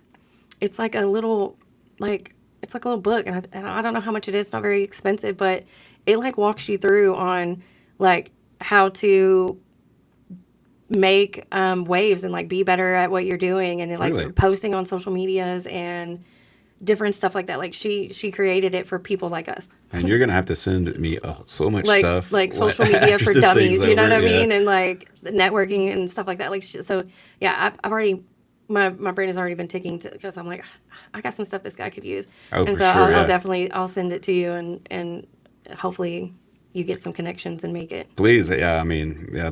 The more the better. I like doing this. So this is my third one this week. Yeah. And it was all back to back to back. I got to admit, I'm super tired, and because it's late in the evenings when I get home, and then try to eat some dinner and go straight to bed. But I'm still kind of hopped up because Yeah. And I'm you want to tell thinking- your wife everything? Yeah. That's me. I'm always like, blah, blah, blah, blah, blah. And they're like, you just talked for like yeah. 2 hours. Are you tired? You're like, but I have to tell you this. I had 4 meetings yesterday. One that started at 8, ended at 9. One that showed up at 9:15. The next one was supposed to be at 10:15. The first one was still there. So he came in, saw her. They're all telling each other bye out the door. And then I had another organization, Countryside Refuge. They're going to work with at-risk pregnant women, and they're just starting to get their feet on the ground and things like that. So met with them and like try to like let's talk about like what you're going to offer and all the things and how we can help. And so I mean everybody was overlapping, so I didn't stop talking from like 8 a.m. till like 2:30 yesterday. But then all this amazing stuff happened, and like I met some really cool people, and it again opened up more doors. And I was just like, oh my gosh, I have to tell everybody this. Like, it was just awesome. I had just Yeah. like I had an awesome day yesterday, and then today I had another awesome day. Like nothing but bundt cakes. I was gonna say you're at Nothing But Cake, they're right? yeah, they had their grand opening today, and you walked in and the energy was awesome. Like the workers, the owners, like the manager, they just had like this energy, and you could tell it's like real energy. You know what I mean? Like even their kid was like, "Let's take a picture, cheese." Yeah. Like it was just so cool. And they picked us for their grand opening to give 20% back That's awesome. of their proceeds today, and so that's awesome. And they were just super cool people, and I felt like I met more new people today, and just by being there, and it was cool. Yeah, I know. Like when I'm tired from doing these because it's new still, and I get Yeah. excited and I stay up later than I'm supposed to, and then, but every single time, like before, I'm like, I'm so excited to do this. Like, Yeah. I couldn't wait to sit down Yeah, with you yeah, today. yeah. I was so hyped up. I was hyped up too because I was like, you know what? I was like, I gotta get used to this. I was like, and might as well. When Chris called me, he was like, my buddy, blah, blah, blah. So I watched Blake's and, all the things. And I was like, all right, let's go. Like, I got this. I've been talking for like 4 days straight. It's fine. Yeah, I'm pretty easy to talk to. Yeah, yeah, yeah. You've made it very easy. I thought I was really just going to be like, scared, but you've made me feel very comfortable. So I'm grateful for that too. Well, that's good. Well, I need to get comfortable again. I have to use the restroom, so Okay. we're gonna have to take a quick break.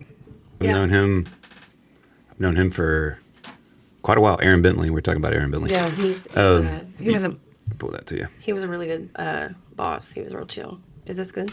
Yep. Okay. Yeah, he was Sound good. awesome. So talking about him, he's got off the mic and off the record. Yeah.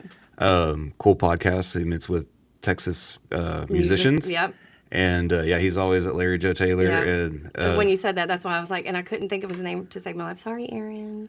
But yeah, he's a cool dude, and I thought that would be cool. But you already know him, so I don't have to. I do. I don't have to. And then Corey Roberts, Yeah. know him too.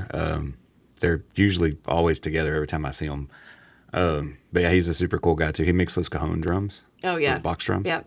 Yeah, super cool dude. Yeah. He is really a cool dude, and like you wouldn't like when you're at work, you're like, but he's actually really awesome, and so he's always I always try to follow him and the cool stuff that he does with all the musicians and things like that. So Yeah, last year at Larry Joe Taylor, we walked to their campsite, and Corey and April, her name's April as well, that he's dating, and they've been dating for years. And they were sitting outside, and they were like, "Oh yeah, Aaron's in there with Mike Ryan," and it was cool. Mike Ryan came out, and I was like, "What's up, man?" I didn't, Yeah. and Yeah. he was just a regular dude. Yeah. It seemed like, I mean. yeah. It's really cool what he does. I actually messaged him when I started this thing and asked him for some pointers and if he had any advice, and then he gave me some advice, and then asked him if he would be willing to come on, and he said anytime. Yeah, Just let him he's know. really So, he's really a cool guy. He's awesome. trying to get the political thing since early voting starts on Monday. I was trying to Yeah. get them out, so I'll be this weekend. I got to sit down and listen. This is the only thing I don't like about this thing is I got to listen to myself afterwards. That's what I hate. And to like, edit I told everything you I out. have people record me, and then I go back and I'll pause it and I'll be like, oh no. Every time I laugh and I hear myself laugh, I'm like, how do people put up with me? You're like, this is obnoxious. Mine is the talking. I get up there and everybody's like, you sound so good. Like, you sounded so great and poised. And I'm like, no, I did not. I sounded like a 3-year-old who just learned how to talk, but it's fine. Again, we're our own worst critics. That's why I said I wish I believed in myself as much as most people believe it, Yeah. because I'm just like Yeah, yeah. constantly second guessing myself. But then again, apparently I'm not too scared because I just keep jumping out in front of it and Doing all the things. doing all the things. Yeah. It's like I can't hold back. So I feel like this is a really fun thing to do, though. Again, you like to talk, you like to meet people. I mean, grocery stores, anywhere, strangers. It's always fun. And then now you're making these connections in the community that you grew up in, and I think that's awesome. yeah, and I'm all about community. Me too. Like support and like showing people love and and, doing anything that we can to just support each other. It doesn't have to be with money. It doesn't have to be with gifts. It just show some love. Show up. Yep. Show up to what they're doing. Show up, smile. Yeah. Say something good about somebody. Yeah. Yeah, in this day and age where everybody's fighting over the stupidest things, man. Dumb. Politics, whatever. I don't care what kind of politics you believe. Yeah, I'll argue with you, and that's fine. But people can disagree without hatred. Yeah. You know what I mean?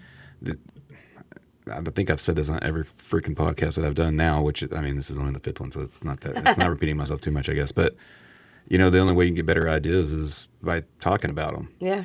And, I'm sorry. Again, Facebook is not a real place to talk about real ideas. Yeah, it's not. Because people will say and do things that are unrealistic and just insane. So hiding behind that keyboard, and it's not face-to-face interaction, and this is real life. Yeah. It's two people sitting even text down. messages. Everything can be taken out of context. But Correct. when you speak to a person face to face, it makes a huge difference. And I believe in that. I believe in that too. Oh yeah, at work. So, at work, I'd send emails to people. I'm very direct in like emails and Per my last email and stuff like I would say stuff like that, and I didn't mean anything by it. Yeah. It's just I was just like, trying to get the information, but also I was in a position where I'm sending out 100 emails a day, and so people would just be like, "Oh my God, this freaking guy," and then they would call me, and I'd be like, "Hey man, what's going on?" And they're like, "Are you the same guy? Are you the guy that just emailed me?" That just emailed me. And I'm like, "Yeah, what's up?" I'm like, "I'm here to help. Like, what do you need?" And they're like, "Just by your email." I just kind of got a weird vibe. I was like, "Man, my bad." when I'm sending all these things out, I was like, I need to work on it. So I've my girls in my program, I'm very much I'm here for you, but come on, what are you doing? And they're like, dude, she's kind of mean. Did you hear? And one of my girls, she's like, she's not mean. That's literally just how she talks. She's not saying that to be mean. I just have this voice and this demeanor, and sometimes I get a little listen, and they're like, oh my gosh. And I'm like, okay, sorry. I came on a little strong there. Let me back up a little bit. But most of my girls, they're like, all right, listen, that's just how she talks. It's not, you can't take it that way. And it's the way I say things sometimes. And I don't mean it, but a lot of times I'm double backing and I'm like, okay, that probably sounded really bad, but that's not my intentions. And they're like, oh, okay, good. Yeah, I do the same thing. I get high energy sometimes where I just get really and people get to either think I'm mad or excited or any different thing, but I just get passionate. Yeah. And even if I do get passionate, I'm trying to get my point across, blah, blah, blah, that I could go right into laughing and goofing and joking and goofing and we're a lot alike. I'm very much the same. Leos. Yeah. We're a lot of energy, and so I always try to tell my girls I'm not saying any of this to be mean, but you have to know I have to say these things in order for us to learn that this can't happen. I learn something new every single day. Oh yeah, me too. Working with our youth.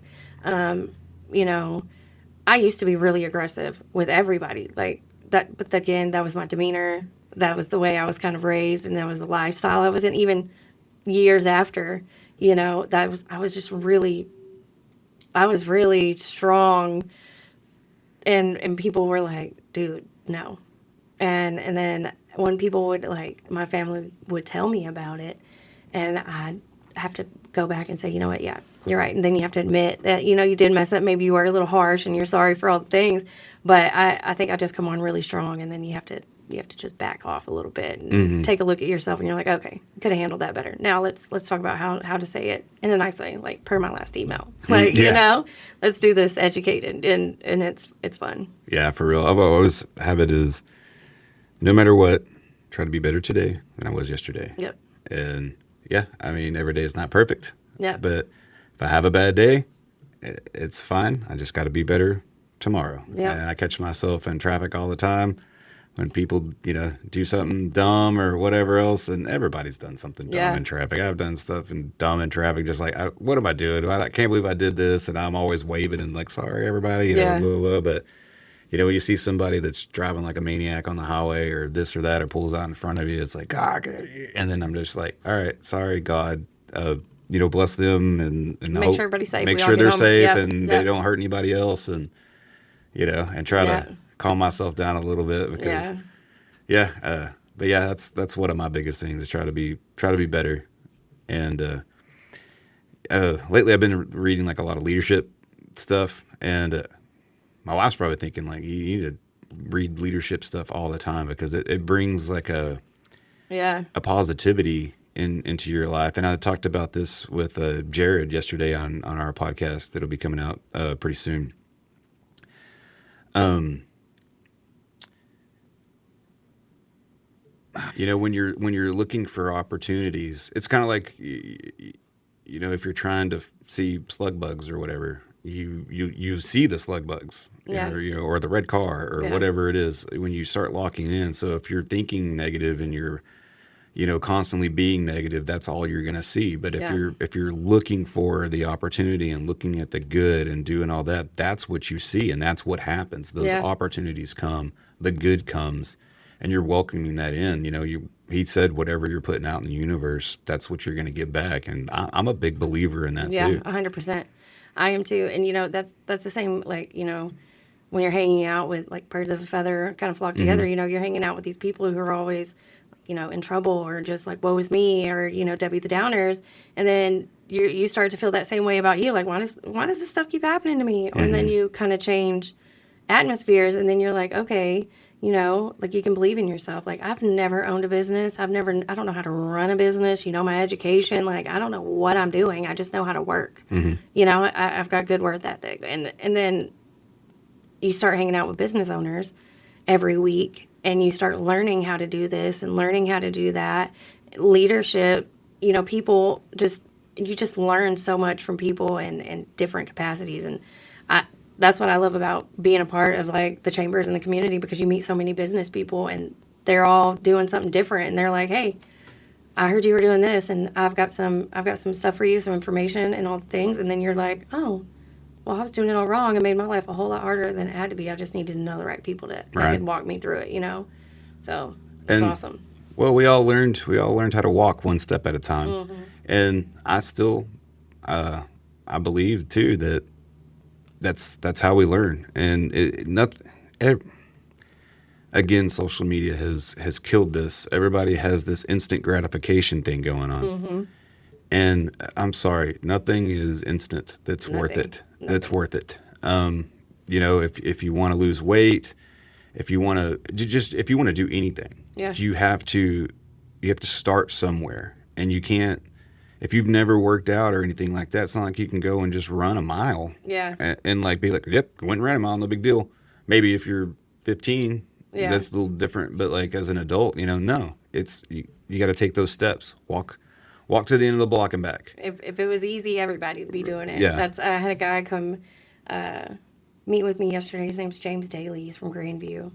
And he was just like looking stuff up. He's a firefighter and been a firefighter for 25 years. And he was just looking things up to get involved in. And he ran across ReInspire and he called me. And our website messed up. There was something going on with our website, so the email wouldn't go through. And I wasn't getting that in turn made the Google number that we have for our nonprofit mess up. And so I wasn't even getting his phone calls.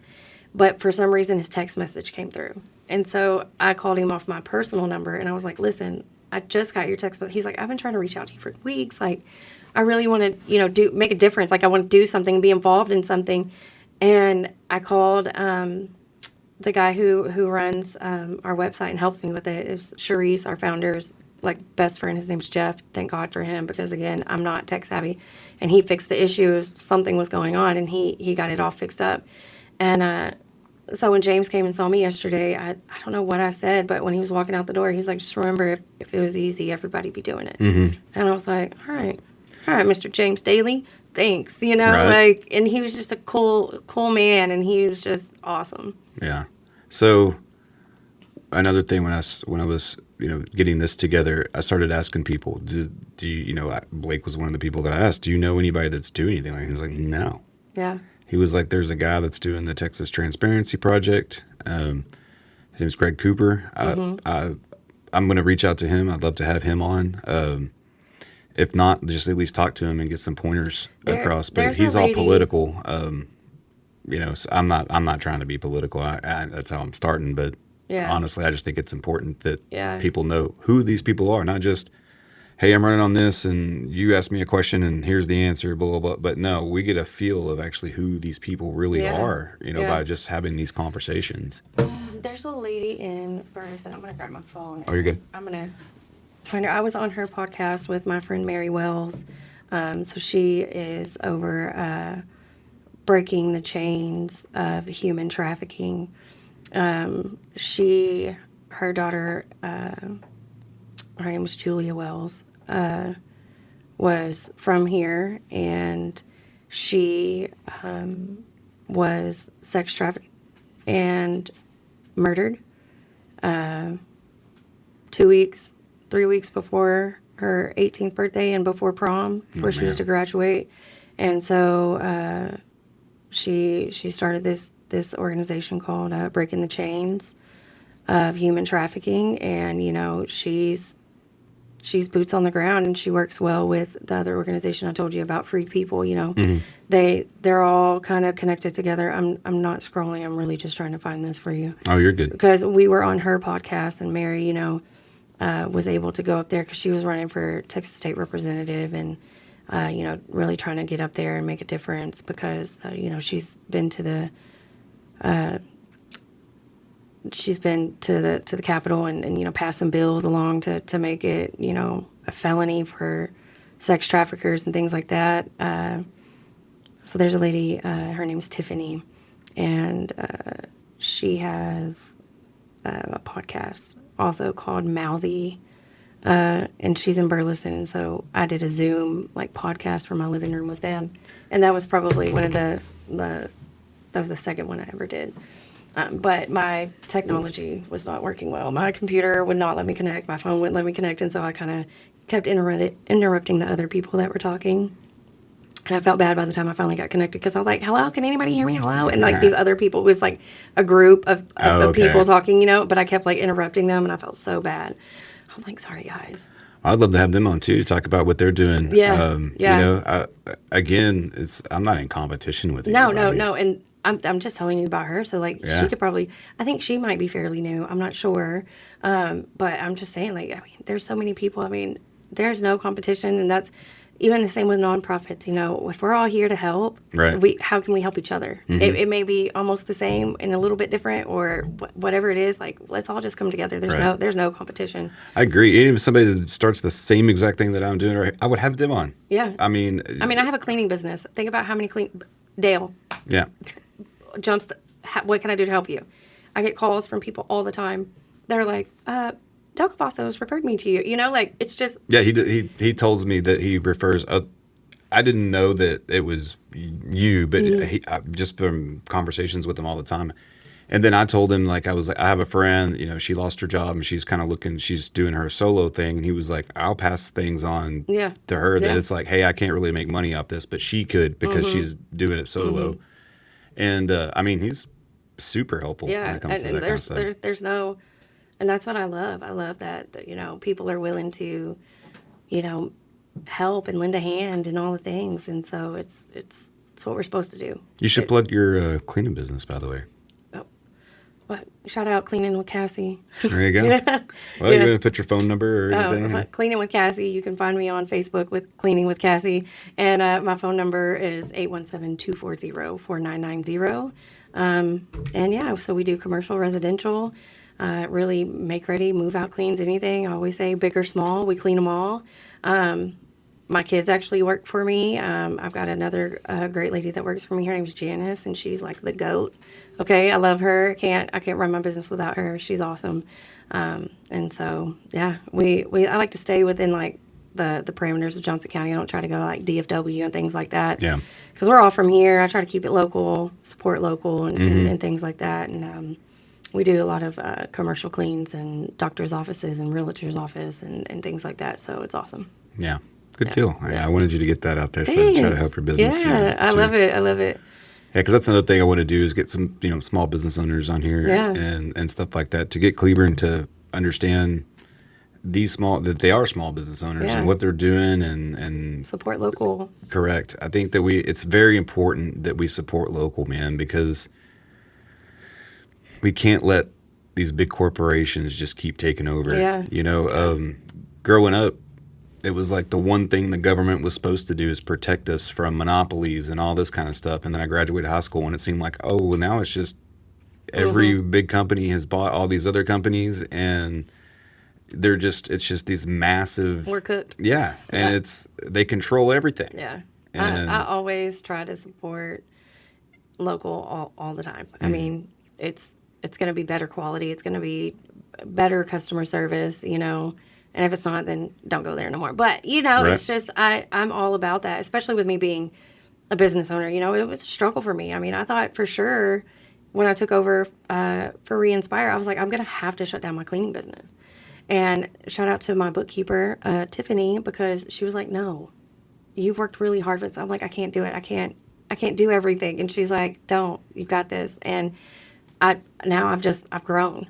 Like my cleaning business is taken off even more so than it had before. And I'm just like, so now I'm like, okay, I guess I can do this. Every time I think I'm going to quit something, God's like, no, you're not.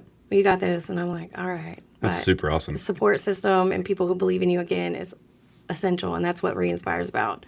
Believing in these youngsters and these teens and these young adults and making them know, like, with everything in life, especially our youth who are our future, that's, I wish that everybody had a passion like I had the passion, for our youth, because this is our future.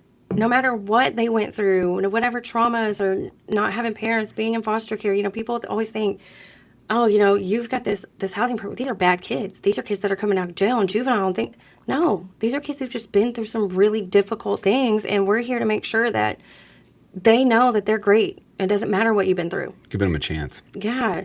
And they're super smart and, are going to be something. We're not going to be here forever.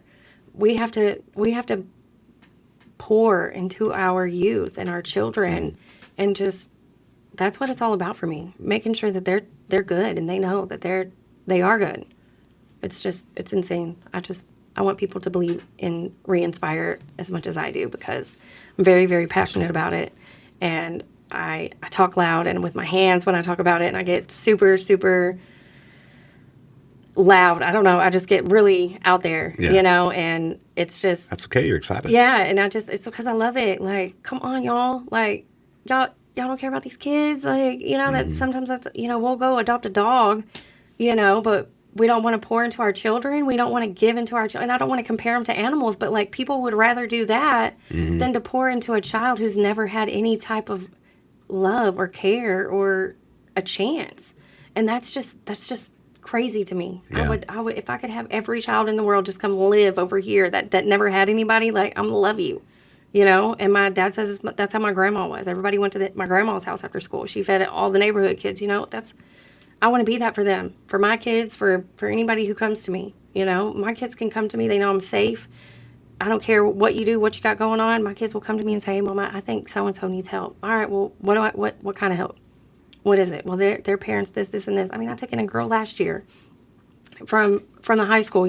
That was my kid's friend. Like, until their parents got it together. Like, they need that. They need a good support. And if I can make that difference, I will. But I just want my community to show up and other people to show up. Like, just pour into our youth everywhere, not just in Johnson County. Yeah. Everywhere. No, I agree. And I hope this turns into something that's even bigger than that helps bring, maybe the world together. Who knows, one of these days. Yeah. I mean, we could I'm going to start with Cleburne and then go to Johnson County and then, try to do what I can. But, I have a good outlook and stuff like that. And again, I want to bring the community together and I just want to get, I'm just tired of the hate. Yeah. I'm so tired of the hate, man. It gets heavy. And, you try not to bear it off of other people, but. Well, there's a reason why I didn't post on Facebook for years. I mean, it's because it was like, oh, well, if I could say one thing or post a meme I thought was funny, and then people were just like, nah, I lose 20 friends for something. And I'm like, the stupidest thing Yeah. in the world Yeah. to me, man. I see people post stuff that I don't agree with all the time, but I I know just those keep on people, scrolling. and Yeah. yeah, I'm just like, that's cool, man. I'm not going to engage Yeah. because for one, this isn't a real place you want to talk to. You can go sit down, and have a beer, and talk about it or whatever. But like, that's fine. You want to put that stuff out there or whatever. But man, I try not to judge people in that kind Yeah. of light. Yeah.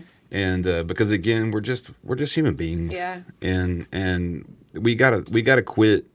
We gotta quit with the hate. Yeah. And I agree completely. You know, it's our time here is limited, and we could die tomorrow.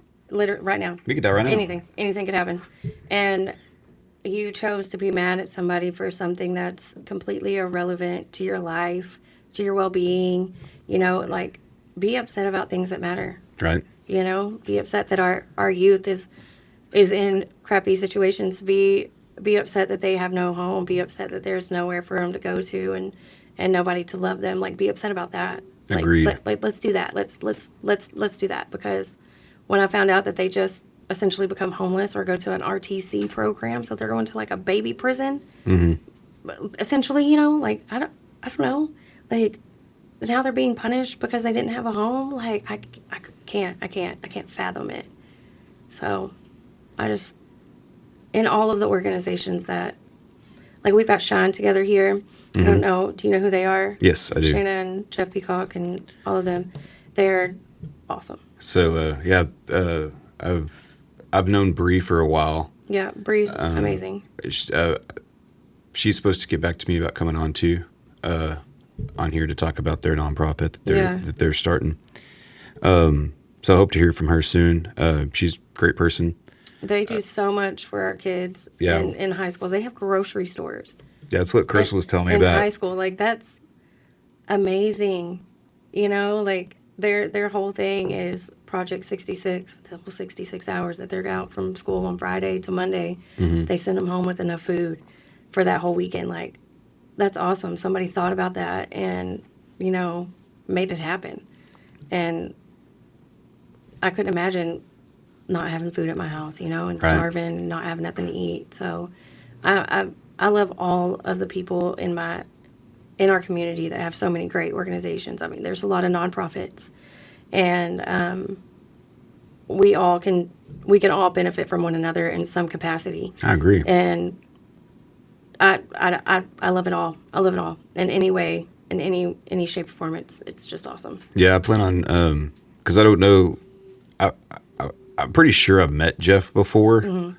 But like I don't know him very well. It's just Yeah. been like, God knows when I did meet He's him. got like men's Bible study and like Yeah, he's got a retreats lot and going like on. all the things. Like, they do so much beyond Shine, you know. Yeah. And it's just like every day you see something, you learn something new. And then, you know, we've got another organization, Mentors Care, and they're in so many different counties and schools across everywhere. I mean, I know Johnson County, I know like Waxahachie, and all these places where they have volunteers who will basically like adopt a kid for like an hour. I don't know if it's out of the week or what, but they work with the at-risk youth in there, you know, the ones that aren't doing great in school, and they mentor them for an hour and just provide another level of support to them. And they're freaking awesome. Yeah. Love them. Like Dana, I've got to get you connected with her. She's amazing. You just meet so many really awesome people. Yeah, I mean, I got a list on my phone of people that I would like to have on. I've reached out to a couple people, and they're like, "Yeah, sure." And I'm like, "Cool. Well, here's when I can do it in my schedule. So please let me know." And they're like, "Yeah, sure. I'll let you know." And then I don't hear anything. And then again, I don't want to be like that person that's hounding people to come on. Like, hey, it's fine if you don't want to do it. Just say I'd rather not. I'd rather people just speaking from be. experience, because I'm that girl. Like, when I first took over, like, it was hard to ask people for any type of help, right? Because like this I got this, right? Like, that's my whole life. I got this. I got this. So then ask them again. People get busy, you know, shoot them one more text and be like, hey, I just want to touch base with you one more time. If you've got some free time, you know, we can make it an hour instead of 2 hours. We can make it, you know, that kind of thing. Whatever fits your needs. If you've got a cutoff time, let me know. But let's talk. Let's see if I can help you get something out there. Yeah, and I am down with that too. I mean, yeah, I would like to go between 2 and 3 hours. Yeah. But just because you really kind of get a feel of who that person Yeah. is and stuff, because It's not a quick. I feel like somebody you come doing, in for bye? an hour. Yeah. Dude, Blake talked for the entire first hour of our podcast. I don't believe that. I did. just I kidding. knew. Yeah. I knew it was Yeah. going to happen. Yeah. He was actually on time though. That was Oh, well, that's good. yeah. That never happens. Never. So I can account for that, but that's all right. It's all right. It's all fun. So I don't know. I've got some people I want to connect you with that I think you'll find to be real cool and enjoy talking to. So Yeah. I mean, I enjoy talking to anybody. I mean, basically, unless you're just trying to sit and hate me or force something down Yeah. my throat that's not, or like, I just live this organic conversation. And I promise you, I'm not going to judge, yeah. what your opinions, I may not agree with your opinions or Yeah. or anything and stuff like that, but that's fine. Yeah. I do want to get people on here that don't have the same opinions as me too, Right. because I want to show people that people can have a conversation where they disagree Yeah. and we're not throwing anything at each other. We're not hating each other. Yeah. That we're just people that are just talking. Maybe you're excited about something that I'm not excited about, and I'm excited about something you're not excited about, and that's fine. It's okay. It's Yeah. okay, people. It's Yeah. okay. Everything's fine. Right. Is there anything else that you wanna touch on? Is there anything you want to plug or? No, not really. I mean, Go ahead and plug ReInspire again and your cleaning business and anybody else that you want to. ReInspire, we have Facebook page. We have our website, www.wearereinspire.org. Facebook is ReInspire. The phone number for ReInspire is 817-330-9290. Any information that you want or need, reach out to me, set an appointment, and I will be glad to talk to you in any way that, any way I can. I'll meet with you to talk. And my cleaning business, again, right here at Johnson County, Cleaning with Cassie, 817-240-4990, here for all your cleaning needs. So. All right. Well, hey, I really appreciate you Thank you coming so on. much. I appreciate This it. was a lot of fun. Thank you. And again, thank you for trying to connect me with people and pushing this thing. And Well, I appreciate the opportunity, and I wish you the best. I think this is awesome. please let me know if there's anything I can do. You will definitely be brought up on other podcasts that I talk about Awesome. because I've brought up every single person so far that I've had Yeah, on. So that's awesome. you'll be brought up more than Shout out. just this. Yeah, give shout outs and all that stuff. But I really appreciate it, Yeah, Cassie. thank and you so very much. much. Thank you. I love it. How long was that? How long we go? Hour and 25. Hour and 25.